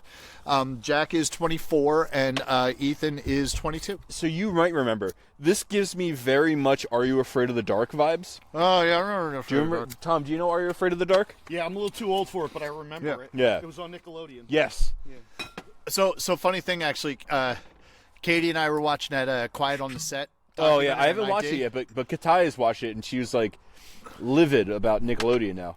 It's a pretty good thing. So it was just funny like watching it with Katie last night, and like certain things were like happening, and like they were talking about certain episodes and certain shows. I was like, oh yeah, I remember this. She's like, oh yeah, I was watching this too. I was like, fuck, you are younger than me, you know. But no, How much younger than this kid? she's 17 years. 6 years younger than me. That's not young bad. enough. Like I had already graduated high school when she was graduating high school, like a few years. So you know what I mean. I mean, in all fairness, Dad and my mom are 6 years apart. right, Me and my ex-wife are 6 years apart. right, because you like those older broads. Yeah. A guy used Wait, to... Katai's older than you too. isn't Katai's she? older than me as well. Not by much. She's only a couple years older than me, but still. A guy who I used to work with started dating this girl that we also worked with, and she was... It was problematic for HR. No, she was I want to say 8 or 9 years younger than he was. And he asked me the one day... It looks like cloudy piss. Yeah. Looks like one of Paul's high sugar pisses. Yeah. It does actually.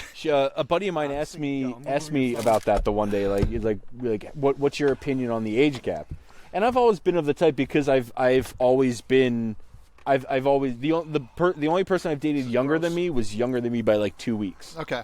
I've always been of the ilk where it's like, as long as we're all consenting adults, if you find someone in this shitty world that makes you happy, who gives a shit what the age is?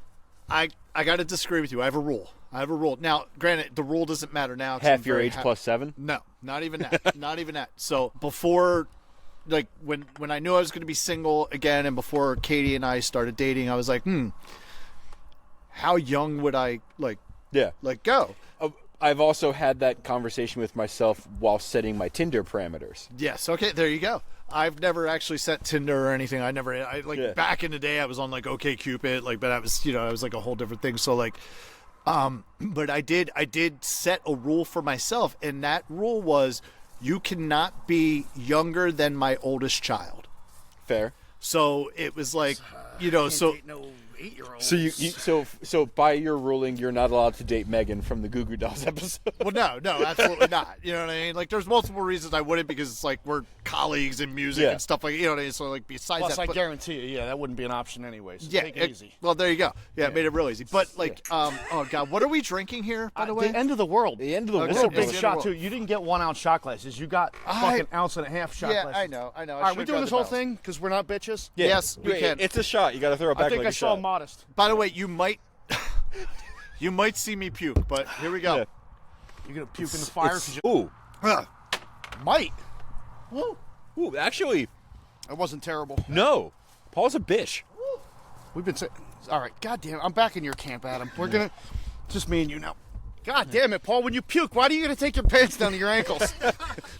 I was really worried about that, but honestly, that wasn't as bad as I anticipated. Now, granted, I'm a few drinks in and a pint of gin and tonic in, but that wasn't as bad as I anticipated. Not at all. No, it was just Viscous.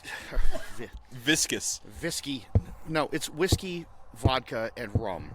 Like, there's nothing that's too. What you said you used? What's you brought your favorite whiskey? I brought Powers Gold Label. So Powers is an Irish whiskey. It is of the garden variety brand. It's absolutely the best tasting and smoothest Irish whiskey you're gonna get. I don't fucking know about that. Powers is amazing. What rum did you use? Whatever cheap Bacardi shit. Gold. Bacardi Gold. There you go, Bacardi Gold. It was so that means it's a fucking clear rum And it as was well. Tito's, the official vodka of white women in this country. Yeah. That was horrible. You okay, Paul? I'm okay. Paul's not a whiskey drinker, so yeah. Ooh. Paul, while you're I think he's pointed that out. Yeah, I'll get you a beer. I'm so glad he didn't puke in the fire, so we don't have to listen, or we don't have to. puke. I just spit out the. Yeah. I've never. Listen, I'm gonna till my dying day. I'm gonna point out the fact that you barfed. It's okay. I might still barf. What do you want? Anything, whatever. What's that? The answer? There's puke. Ugh. Oh God. Jesus. This is a very special episode of the Country Hipster Podcast. Episode. The Country Hipster, more like the Country Keep Bitch. your pants on this time. You know what? I've always, Fucking Paul's a cheap date. Your brother's a cheap date. growing up, I've always had so much respect for Paul. It's misplaced. As like being like Paul, like every time I go to see Paul play, it's in an Irish bar. Oh yeah. He's telling stories He's a good about. Musician. He's a good singer. He's yeah, telling stories about singing drinking songs. pints of gin and tonic all fucking day. What a bitch! This. Hope he does it again. I really, what makes me laugh the most is that Katie works from home, Yeah, she does. and we're gonna get angry texts tomorrow from you're like, what not. the fuck did you I'm not, guys she do? doesn't know from my home? phone number. Here's so the you're thing. gonna I'm get not it, even me. drunk. I can't do shots. I can't chug. I can't do shots. What happened to you, Paul? I never could. Okay. Wow. Oh. You know what? I think we just entered like the jackass phase of the Nice. Yeah. I'm gonna put a To Hot put- Wheels car in my ass. to put it into Taylor we're gonna Swift. go to the fucking- God damn Get it! an I've been MRI. waiting. Jesus Christ. To put it in. No, you don't want an MRI with a Hot Wheels cars in definitely your don't want ass. That was actually a pretty great Maybe episode. I do. That was the movie. To put it Yeah, into would you take- Taylor would you take Swift terms, we have entered the jackass era Yeah. of the pocket. Oh my God. Error is a mistake. Well, that was a Well, mistake. that What was you a just mistake. did. Jesus. I mean, I could do another one, you bitches. I said that's the feeling. I feel like that went down way smoother than anticipated. Like when I read the description, I'm like, that's gonna be fucking rough. I mean, I there's nothing almost- in there that was too offensive. That's the thing. I almost wanted to ask you guys if And you wanted honestly, to start with the second I drink. brought really smooth whiskey. Like We should have started with the second drink, but oh It'd my be different if it was. It just said whiskey, which is a big fucking umbrella. Yeah. Like I could have brought a bottle of fucking Old Smuggler or whatever the cheap ass bourbon is you see on the bottom shelf. I apologize to our listening audience. Fuck them. Don't apologize. I'm not even drunk. That's the thing. I'm not drunk. I can't really do shots, but like, if you give me pints of gin and I'll drink that all night. If you give me tequila, I could do a shot of tequila. It's not a big deal. But So it man, sounds like you can do shots. Next episode, I'm bringing tequila. all right. Did I ever yeah. say on my 21st Got a birthday, really good bottle of tequila in my fridge. Zach, friend of the podcast, Zach, bought me a shot God of tequila, and he's like, "Well, let's get the lime and the salt." No. You need that if you can't smell anything. Well, here's the. That wasn't Zach. No, that was my buddy Matt who can't smell. Matt. Zach, my bad. our brother Zach can smell. You said your buddy Zach. No, That's what I said our brother Zach. You kept saying buddy. I'm sorry. You'll hear that on the playback. I and apologize. You'll understand that you're a dick. I shot like for me shots like I'm always like I don't want to do the bullshit that goes with the shot. Like I just want to like I remember one time being at a bar and it was with a work function and we ordered a bunch of shots of Jameson and the bartender comes out and gives us all shots of Jameson and then puts a little medicine cup next to us. And I'm like, "What the fuck is that?" And she's like, "It's pickle juice." And I'm like, "But why?"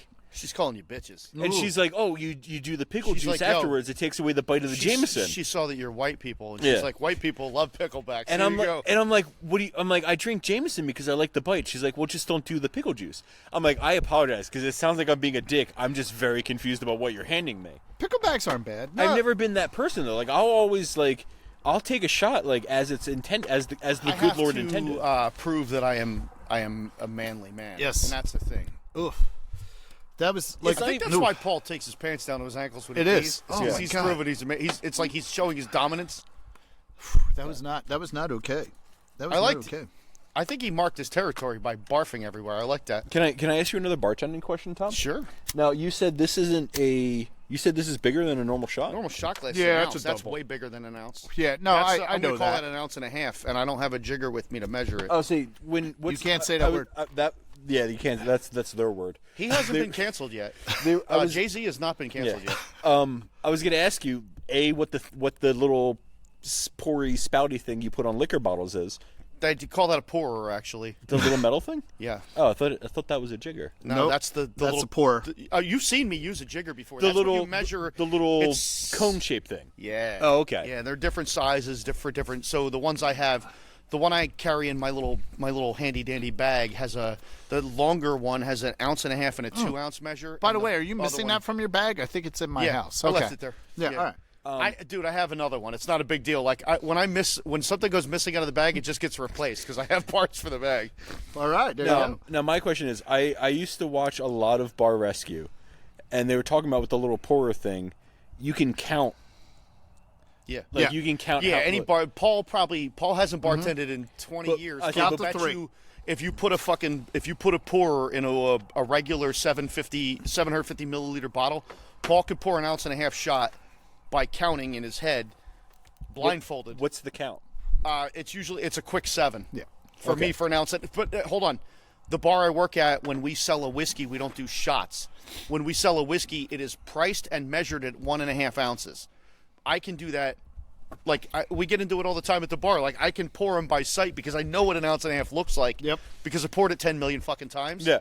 But You're a lot of because bars, you're a master bartender. but a lot of bars do 3/4 ounces or 1 ounce. So when Todd, the owner of my bar, hired me, my first question I asked him was, "What are we charging them for?" Yeah. He said, "Ounce and a half." Great. Here we go. Ounce and a half. Interesting. Yeah. You charge them for an ounce and a half, but you pour 3. Now, when you say a quick 7, I do not do that. Who needs a beer? So Me. it's when I do you when want? I have a pour Banquet. beer me, Paul. You need one? Yep, All right, please. here you go. Hand this over to Tom. I'll take a Coors. I don't give a fuck if you want this one. You got it? Is there a here? Trade me. No. You want a high watermelon? I know you do, you another one. bitch. Okay. There's another one. All right, I take it back. 2 of them. so when you say a quick 7, seven. can you count a quick 7 for me real quick? Yeah, 1, 2, 3, 4, 5, 6, 7. Okay, so with no With a misses, pourer, and there's no it's not a measured pourer that has a little ball in it that stops it. like a it's hamster just- cage. Yeah, it's just the. Oh, hold on. When I pick the bottle up, it's 1, 2, 3, 4, 5, 6, 7. You're gonna be right around a 1. It's that kind of cadence in my head for a quick 7. Now, another bartender question for you. I always see when they use the pourer, Yeah. they pour and then they kind of give a shake. Yeah. What's the shake?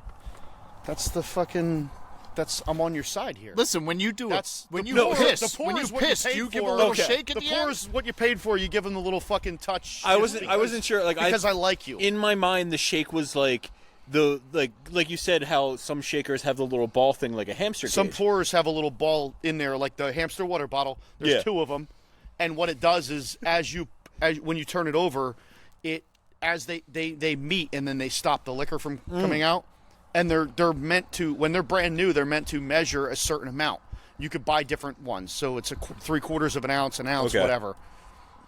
That's all. In my head, the shake was to for some reason the shake stopped the flow. No, so for me, it's not shake. It's you pour it until it clicks, and then you give real it a quick, little bit. Okay. real quick little touch, and here you go. Interesting. All right, so back to it. Back to what we're actually here to talk about. Are Besides, we here to talk you know, about something else besides you dropping your pants constantly and barfing? I know, right?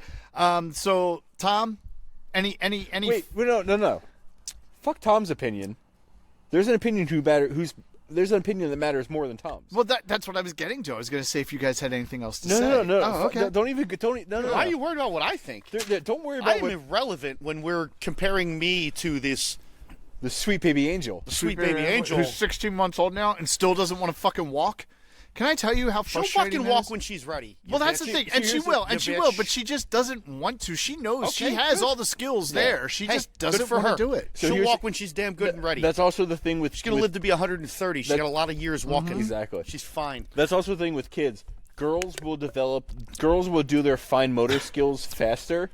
Boys will develop their gross motor skills faster. And Boys I are would- definitely gross. Yeah, I would. Yes. Yeah. Well, what's funny is I messaged my ex-wife and said, Oh, you don't do that. "No, it was okay." I was like, right I was before like, you threw up. Yeah, right Was it before I like threw right up. when you were super drunk and about and to barf? And I was just, cause I forget what it was that I messaged her. It was Jack started a new job, right? Yeah. He started a new wow. job last week, so it was like, oh, hey, did he tell you he started a new job? Like da. She's like, oh, okay, cool. Speaking of which, we got while setting up the fire and the podcast before Tom got here, we got to see Jack leave for his very first night shift. first- Yeah, for he's his been first there for a overnight week. shift. So Is it that was why I his saw first, him at the Tohicken? yeah, probably. But Getting a burger and a beer. But yeah, so I just messaged her to say, hey, Jack started this new job. I don't know if he told you about it. This, that, you know. She's like, all right, cool. And she's like, how's the baby doing? I was like, well, she's doing great. She's fucking awesome. She knows how to walk, but she won't do it. She just won't do it. Yeah. And she's like, oh, smart kid. She has you do everything for her. Oh, yeah. Which is the fucking truth, because I will do anything for this fucking baby. Yeah. I was the same way. Yeah, and it's That's- just like, all right, I've cool. always talked about both of my sons were speech delayed, and I've always said like it's my fault that they're speech delayed because I know what Yeah. they want. Right, so you just give it So to shut them. the I fuck yeah up I don't and- need to I don't wait for them to tell me what they want. I just like, oh, he wants Yeah. such and such, so I'll go and get it for him. Exactly. So, but yeah, no, I'll just carry her everywhere, and it's just like, well, that's probably not good for her. I should probably make her walk on her own. But at any rate, when it comes to this album, it's a fucking solid like. Yeah? Yeah. Regina Nice. definitely likes this. She was listening to it. She was singing along. This is a universally liked album. Yeah. She just Literally, no overall one in just- the world doesn't like this album. She Have we- just liked it. Have we? I don't know if we've ever had that before. What? Were all three of us plus Regina like the No, album? I think I'm sure we have. Have we? Yeah, I'm pretty sure, probably. But at any rate, She hated Joshua Tree. Me too. she was indifferent. She was indifferent on Joshua Tree. She was indifferent. It wasn't a dislike. But no, so she definitely liked this album. It was one of those like first time I played it for her, she was just kind of into it and listening to it and taking it in, and then by like middle of the album, she was kind of singing along. I'm like, all right, cool. And it wasn't a one-time thing. Like, it's been a couple weeks since we filmed. So like there were multiple trips in the car where I was playing this album, and Yeah. she was definitely into it. So I am very happy that my daughter seems to be a Clash fan. So that is for you. It is 13 likes and 4 dislikes. For me, it is 12 likes and 3 dislikes, which I think puts us like even. Like I think Even. if you went by baseball standings, that puts us One up, even one down. Yeah. in those standings there. Like I had the half game on you, but now I don't. So definitely it was a like. So Tom, top 3 songs. Let me consult my little hipster notebook. Yeah, consult your hipster notebook there, sir. My, God damn. All right. Top 3. Top 3. Okay, so one of these is a top. So Train in Vain, which is a top 5 all time. Okay. Top 3 Clash song for me of all their albums. Cool. I fucking love that song. I love the beat. I love just everything about that song. My other 2 on this album, my top 3 in no particular order here: Train in Vain, Death or Glory, and Lost in the Supermarket. Nice. Nice. Adam, what do you got? If I remember correctly, let me just reference my my hipster iPhone notes. I went Rudy Can't Fail, Okay. The Card Cheat, and Train in Vain. Cool. All right, so I am. It's hard not to like Train in Vain. I did not write so this down. Fucking good. It is a great song. It doesn't. I just love the fucking the beat, and I like Say you stand. It doesn't end up on my top 3 Train in Vain, but I you're do a like it. hipster, Neither yeah, of the so- hits end up on my top 3.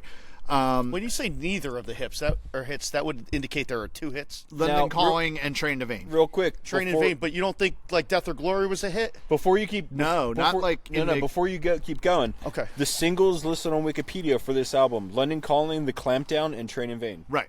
Okay. Yes. So I just don't remember consider Death Clampdown and Glory as a- on the radio all the time when I was a kid. Death and But Glory is a great that song. was a New York fucking radio station I used to listen to because I'm from Trenton. Well, that's- maybe it's just, or it also could have just not been a hit, but it was big on that station. Well, that is one of the songs Like, where I it could have realized been big like in New York and it wasn't big anywhere else. That is one of those songs that I realized, oh fuck, this is on this album. That's Death I and used to Glory is a listen to great that song. on Yeah. K-Rock all the like K-Rock used to play it in New York all the fucking time. Okay. 92.3, and in Trenton, like that was the rock station we would listen to, because Philly sucked and they just played 94.1 and 93.3 just played Led Zeppelin songs all day. Yeah, right. So my top 3 are I'm gonna go in a little bit of an order. I'll give my number 1 last. Okay, but Lost in the Supermarket is on there. Okay. Rudy Can't Fail is on there. Yeah. And my actually absolute favorite song on this album, which I didn't realize was on this album or how great it is, Brand New Cadillac, man. That yeah. song is so I had a real fucking great. This is one of those albums where I had a really hard time narrowing down my top 3. I did too. So like When I pulled that album, I was excited. I'm like, oh shit, I love this album. I could have given you 7 fucking Yeah. top Dude, songs on this album. I could do honorable mentions of Yeah. Death and Glory. I Same. could do Wrong on Boyo, Hateful. These are all like solid There's Train only to Vain. one song It's- I could tell you that's not on my top. Oh, I have there- one song that's not on my top too. There's But like, there's easy 7 or 8 that I could. So Oh, I yeah. would go. You pick any of these 3. I love them. Train Yeah. in Vain's obviously my top, but the if you want to go 2 through 5, here's 6 songs. Pick Yeah. any one you want. I don't Oh, I give a know. fuck. I love Yeah. this album. I know, and just that Brand New Cadillac. Like that. The thing I love about that is like, and that's a fucking rockabilly song. It's a fucking blues song.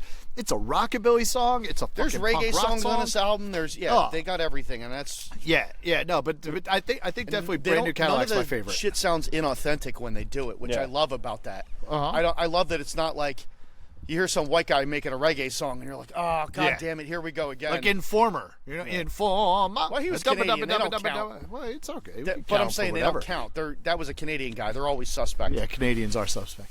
All right, so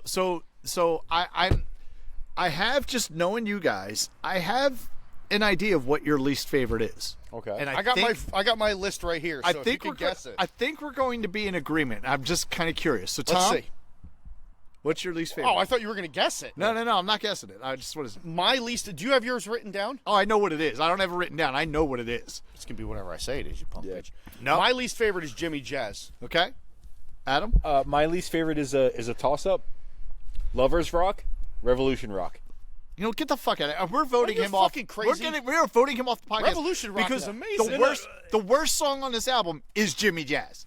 Thank you, Paul. All right. it I like is- that Paul was like, I'm going to get Tom's vote, Yes. and we're going to get Adam off the island. Yes, it is. I it like is- that, and this is where the hill he chose to die on. I dig it. Yeah, no, Jimmy Jazz is just like seriously, like the first time I listened to it, I'm like, oh god, like because it's only the 3rd song in. Yeah. And that is like how I said I had this anxiety about this album and like shit, am I really a Clash fan?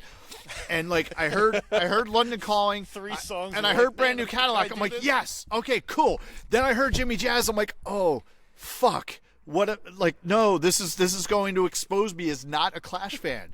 And then I heard the rest of the album. I'm like, okay, Jimmy Jazz just sucks. It doesn't belong on this album. It's not a good song. It's just to the not point, a good song. Yeah, listens and it's been 2 weeks. So honestly, I've listened to this album no fucking less than 15 times, and I'm not even kidding. Every time I've got in the car, because I wanted to because it was really difficult for me to really narrow down my top 3. That was the thing. It was really hard to narrow down the top 3 there. But every single time after like the second listen, I'm like, fuck Jimmy Jazz. I didn't have necessarily that hard of a time with my top 3 because I knew what the top 1 was anyway. Mm-hmm. It was more just going, all right, what are the other 2 out of like these 6 that I really like? Yeah. The bottom was very clear to me, but I knew the bottom song. I could have told you 2 weeks ago when we pulled that album which fucking one was my bottom song. Okay. And when I listened to it, it just reinforced it. Yeah. And I listened to the album like 4 times in the last 2 weeks. And every single fucking time, I'm like, I really don't like this song. I don't fucking like it. It's not that good, and it doesn't add anything to, especially for an album that came out in 1979. There's a lot of tracks on this album. It was released as a double album. I don't know what he was going for there. 19 tracks on here. What was Jimmy the Jazz point? does not need to be on there. What was the point with that song? Like, what was he shooting for there? I don't know. I don't fucking know. But it just doesn't. That was a fit. That was a Strumner song. Maybe I don't know. For sure, that was a Strumner song. It's not good. So we have our top 3 and our bottom 1, and Adam's off the podcast. Yeah, join us next week. Yes, join us next week. Paul. Exactly. And we'll bring our guest fucking lumberjack in every once in a while. It's funny. I was so happy when you said Jimmy Jazz. So I got to ask you guys. So did you guys listen to the episode last week, Weezer Blue, with me and Kristen? Of course I did. Should we include my personal copy of Weezer Blue into the Discogs value? Nope. I have no dog in the fight here, so I don't give a fuck. Nope. I also want to give a shout out to a friend of the podcast, Kristen, because she was fostering a rabbit. Yes. That has now found its forever home. Oh, has she? Oh, okay. And the owner of this rabbit loved one of the rabbit houses that I built for Kristen. Oh, right. So I spent my entire day today building a rabbit house. Oh, did you? For the forever owner of this rabbit she was fostering. Very nice. So all I have to do the rabbit with the big head? Or you don't even know which one it was? I don't know. I fucking know. All right. But yeah, so I spent the entire day, and it was actually. I had a moment where I have to thank this person when I go to deliver this fucking rabbit house for them. I got to have a moment where I got to use a table saw with my oldest son today. Oh, nice. And it was a very nice, I taught him, I was explaining to him, he was wearing a hoodie, he was wearing a hoodie, so I was explaining to him, you don't want to wear long sleeves. If you're wearing long sleeves, you want to push them up. I was like, you want to protect your ears, you want to protect your eyes. I had a very... father-son, core memory type moment with my son today. Okay. Building this rabbit house. So I have to thank... Table saw memories with your child in Pennsylvania. It's like the New Jersey equivalent of me shooting a person with my son. Exactly. Okay. Yeah. There you go. I was just wondering. Yeah, it was a very... So the boys were with me this weekend, and I live with Katai now. I always feel like Liam is a little bit bored. Oh yeah, I can see when he's there, because Liam is 9 years old, going on 10, and her Ty's oldest is 6. Yeah, going on 7 or some other number. No, 6. Turned 6 a month. Well, you mentioned the 9 going on 10. No, he had options. He turned 6 2 months ago. Just wondering. Yeah, so I always feel like he's a little bit bored. Bryson's an old 6, though. Yeah. Oh, he's an old... Okay. I always feel like... Not ready for Boy Scouts, though. Yeah. Okay. I always feel like he's a little bit bored, so, I always, this kind of gave me that opportunity to, this is something that you and I are going to do that the littler kids aren't allowed to be involved in. Right, They're not they're not even to be allowed within a 10-foot vicinity of us using this thing. So, like I said, it was to speak about it in... Disney Pixar Inside Out terms, it was I feel like it was a core memory type thing. Okay. That's good. Yeah. That's good. Absolutely. That's awesome. So Yeah, no, that is cool. That is cool. And yeah, so we're not going to include the 78 Weezer Blue Fuck Global that. Fidelity. Stop trying to fucking pad your. Seems kind of dickish, to be honest with you. What, to add it or not add it? To add it seems kind of, Especially since like let me start doing some random record episodes. No, and then we'll fuck start. you. Yeah, then we'll start fuck including you. yours. add mine. You don't think he's got another steel train laying around? Apparently, He doesn't. I've Every looked album through this dickhead buys on randomly is worth fucking $58. Yeah. Yeah, I know, right? He didn't even buy it. It was ex-girlfriend who bought it. I looked. All mine are $4. you Every go. single record I own is $4. Shoot, Steel Train wasn't. I didn't even purchase Steel Train. Yeah, right. Right. So what you have here, as you said, 2004. This is a 2004 reissue. I was hoping it was like something else, like 2012. Nah, You'd nah, be like, nah. ah, funny you said 2012. It is What a. was that? Well, that was the. What album did that? Where there was like a. Oh yeah, you thought it was one, but I'm like, no. 2004 reissue. It is a You're gonna 2 barf LP. again, are you? No, I'm good. I'm good now. I just need, No, I meant it was hot. You should Yeah, barf no. toward the camera so they can all watch it. I think they saw it. Everybody else should have a boner too. So- they definitely saw it. If you feel this, it feels like 180 gram, and Yeah. I'm almost positive it is 180 But in all gram. fairness, it's a double album. It's a no. If you feel the one album, Yeah. you can tell it's 180 gram. It's not listed on Discogs as 180 gram. When you put in, so this was cool. In this case, so when this came out in '79, there was probably no barcode on it. Yeah. Right. So that's the other thing. That's another way to know the difference between if you have an original pressing or a reissue. If you have an old album and it has a barcode on it, it came out in the 80s. Yeah. So if you're like, oh well, I have this original pressing of like the fucking Who Tommy, and look at this barcode on it. No, dude, they came out in the 80s or the 90s or something like that. Yeah. It was right around 81, 82 that records started getting the UPC code on it, that got the barcode on it. This one has a barcode on it, so it's a later pressing. It's a reissue. It came out in 79. This is a reissue from 2004. And it's funny, there's actually 2 versions of this listed on Discogs. This, like I said, it feels like 180 gram, but it is not listed as 180 gram, but it is listed as having a printed inner sleeve. Now there is a version on Discogs that's listed as not having a printed inner and sleeve. maybe if you didn't leave it on the floor during that flood, though, Paul. Yes, Yeah. right. But you can't really see it because we're pretty far away. But there's all like the lyrics and Yeah. the liner notes are all on the inner sleeve of this. There is a version of this. Does it feel like 6 ounces though? Because that's 180 grams. It does. There is a version of this that does not have an inner sleeve. It probably just has a white inner sleeve or a black inner sleeve, like whatever. No wording or anything like that on it. So this is the printed inner version one, and the very good plus value on this is $34.41, Nice. bringing it up to $35, which brings your running total to $972. I'm so fucking You're close to so over fucking 1,000. close to over 1,000. Honestly, I don't even care if I beat you. Uh-huh. I just want to break 1,000. You're gonna get it next episode. You I might. just pulled a fucking good one for you. My running total is $748. That puts me to the bad of $224. Now, if you add in Weezer Blue, Nope. my copy, that adds $78 to that. If you add this thing in, which we don't, No. It doesn't matter. Whatever. Fuck you guys. he did say spin doctors though. He did say spin doctor. So That's what I'm saying. you know what, Paul? I'm back on your side. Should have added Weezer Blue. Fuck him. So yeah, so I am down $224 to Adam's 900. But we at this point you have 3 records left. I think I have like 5 left. Yeah.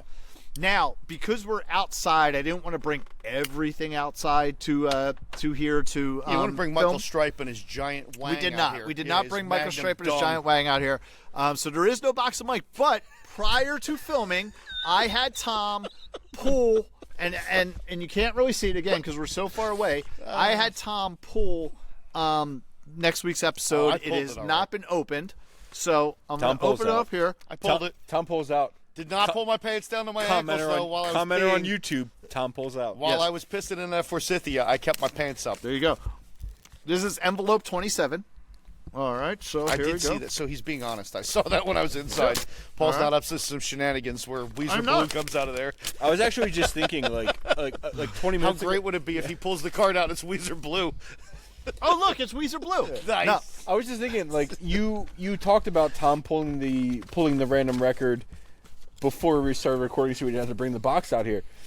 I wasn't privy to that. I was probably out here tending to the fire. I told you about it. I don't remember. You were I out here fucking not trying told to, you. Not I trying was like, to oh, I'm die gonna have when you Tom pull the record before we. No, you told me you were going to do that, but Yeah. I wasn't. Oh no, you weren't there when we did it. Yeah, but Yeah, no, so I you was were- thinking, I'm like, oh shit, did Tom pull that record? Paul and I had a moment. We were in the Yeah. garage, and I was getting this stuff out of my bag. Yes. And we had a moment. Yes, who, we did. Who was the big spoon? Me. Yeah, No, of course. Fucking twice as big as him. Of I course know, I'm right? me. He's tiny. Stop it. Man, so I got to ask you, we gonna have some Red Robin next week? Is it? Adam has a hat trick.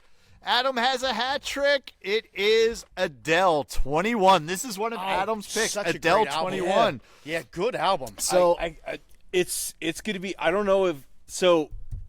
Paul asked if we're going to have Red Robin next week because did we ever tell that Red Robin story? no. on So here? from probably from the one of the before probably we were started recording the pilot. I had showed Katai the list, and then we were listening to Adele 21. Yeah.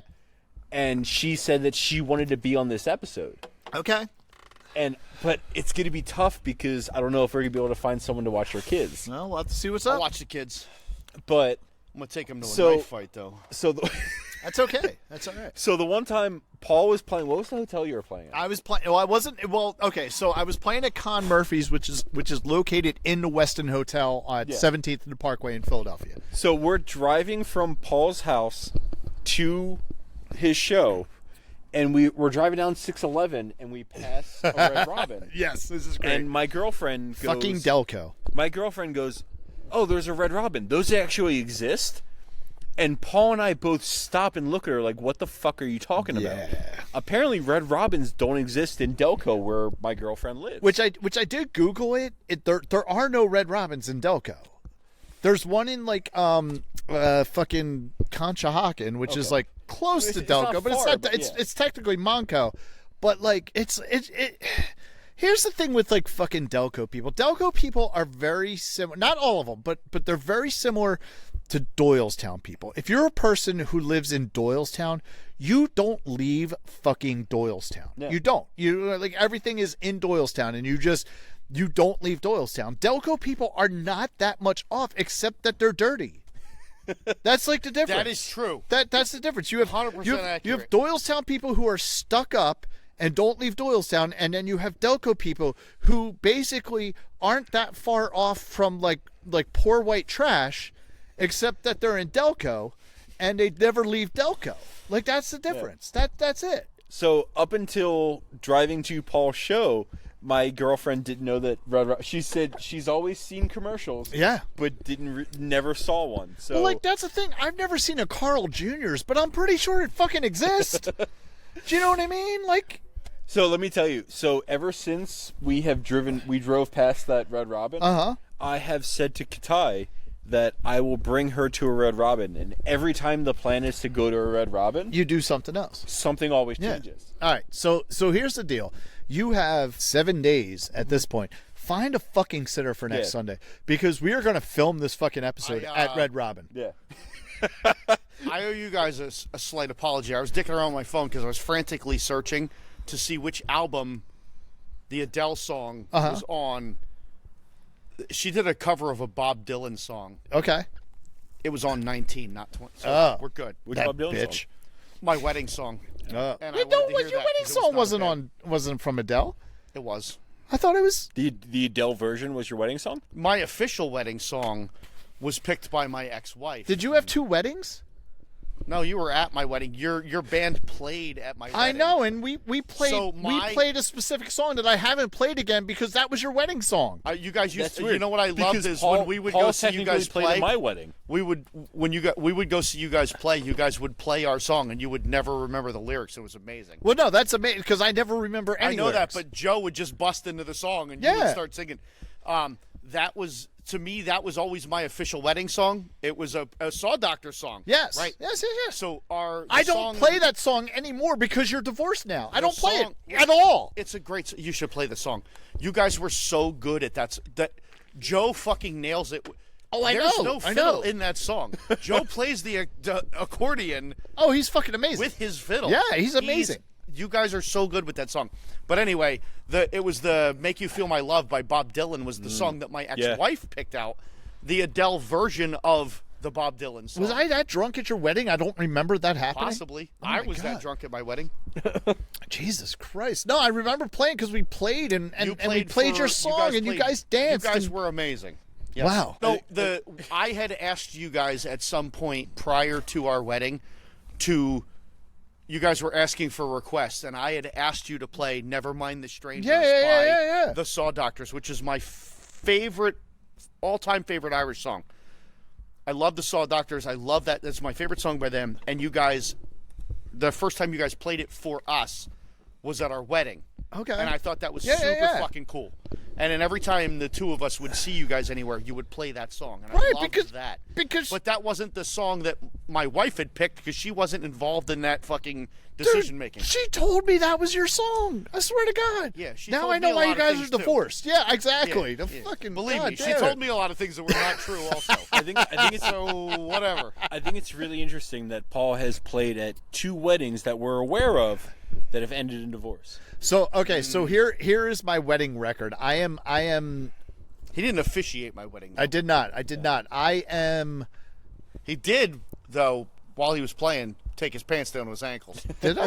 Which is so fucking weird, man. I might have. It's very strange. All right, so all right, so we look at the weddings that I've done. All right, so between officiating and playing at weddings, because I haven't played a lot of weddings. Honestly, when people ask me to play weddings, I talk my way out of weddings. We didn't even ask. I love that you guys had actually offered.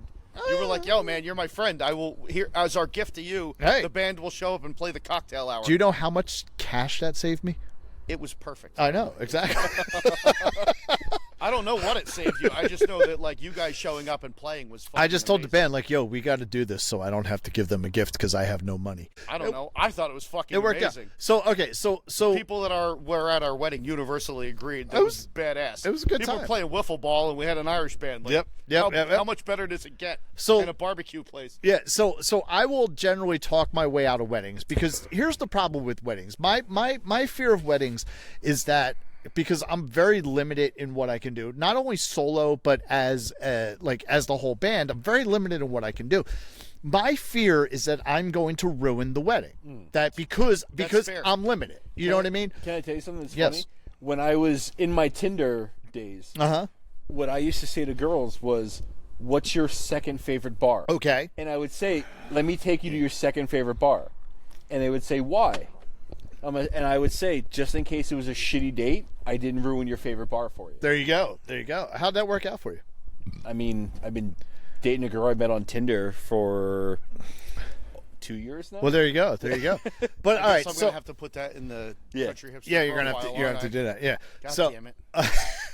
But all right, so my record on weddings okay, but like I was saying, I talk my way out of weddings because I don't want to ruin people's weddings. You know what I mean? And I generally your own wedding, not somebody else's. yeah, I will fucking out quote them. I'll be like, give them a ridiculous price. If you really want to pay me that much to ruin your wedding, I'll do it. Sure. So between weddings I've played and weddings I've officiated, I have 1, 2 divorces, 3 divorces. I have one where I know they're still together, one where I don't know we're okay. 3 divorces, 2 togethers, and 1 I don't know because they hired us and I never talked to them again. I don't know who they are. So that's my record. I'm like 3, 2, and 1 on weddings. So don't hire me for weddings. Not terrible. I mean, it's not horrible. I mean, No. Let me just say, I've officiated 1 wedding, it was mine. and it's going strong. It is. It's going strong. I think it's going to keep going strong. Well, me and Katie have an agreement on divorce that we're actually not going to get divorced. I'm eventually. You're just gonna hate each other till you die. No, I'm. Well, Gonna not have even him that. killed, and that's it. No, not even that. I'm basically going to eventually live in the garage. Oh, okay. So that's You and Modest will be sharing a fucking space. exactly. Like that's the thing. roommate. Like when we moved into this house, we gave Jack my bed, which was because Katie had our place, I had my place, so I had like a queen size bed and whatnot. So we moved in here. I gave Jack my bed. Well, we had a single bed for him when we moved into Katie's place. So the single bed now is technically in the garage. It's just like rolled up in the garage and whatnot. So So if we ever like, it's okay, this isn't happening. Well, she's going to get the bedroom, and I'll live in the garage on a single bed. So it's all good. So we're not actually getting divorced. I mean, in all fairness, the Ottsville Record Garage is at least 300,000 square feet. Absolutely. So I'll have plenty of space. Yeah, so It's like a Walmart without the fucking hillbillies. who's All right. really winning in this divorce? All right. So we've had wedding talk. We've had record talk. I've puked. Kept pulling his pants down for I some pull reason. my pulls. Constantly. I think we've covered everything we can about the Clash. We know this is a great album, a great band. Joe, what's his name? Strumner. Joe Strumner. Strumner's fucking put out a bunch of working stuff. strong. Our fire is dying. Do we have anything else to Co-hosts talk are about? dying. I mean, I would say listen to the album, but not only if you're not listening to vinyl, buy your first vinyl and cherish it. Oh yeah. On Ottsville Record. On Garage. Ottsville On OttsvilleRecordGarage.com, where you can get Promo code April. Hipster. No, April gets you 10% off. Hipster gets you gives you 15%. I would say, Promo code Hipster. do you have any copies of London Calling? No, I don't. not currently? I think it's available at the distributor, which, like we've talked about, if you go onto Probably still the site, available at Hot Topic, to be honest. What's that? Let's be fair. I said it's probably still available at Hot Topic too. Possibly. Like, you can get that at one anywhere. possibly. But if you go on to the Country Hipster webs, if you go on to the Ottsville, there is a section for the Country Hipster podcast. If you go on to the listing for the Clash London Calling, you will see it's sold out.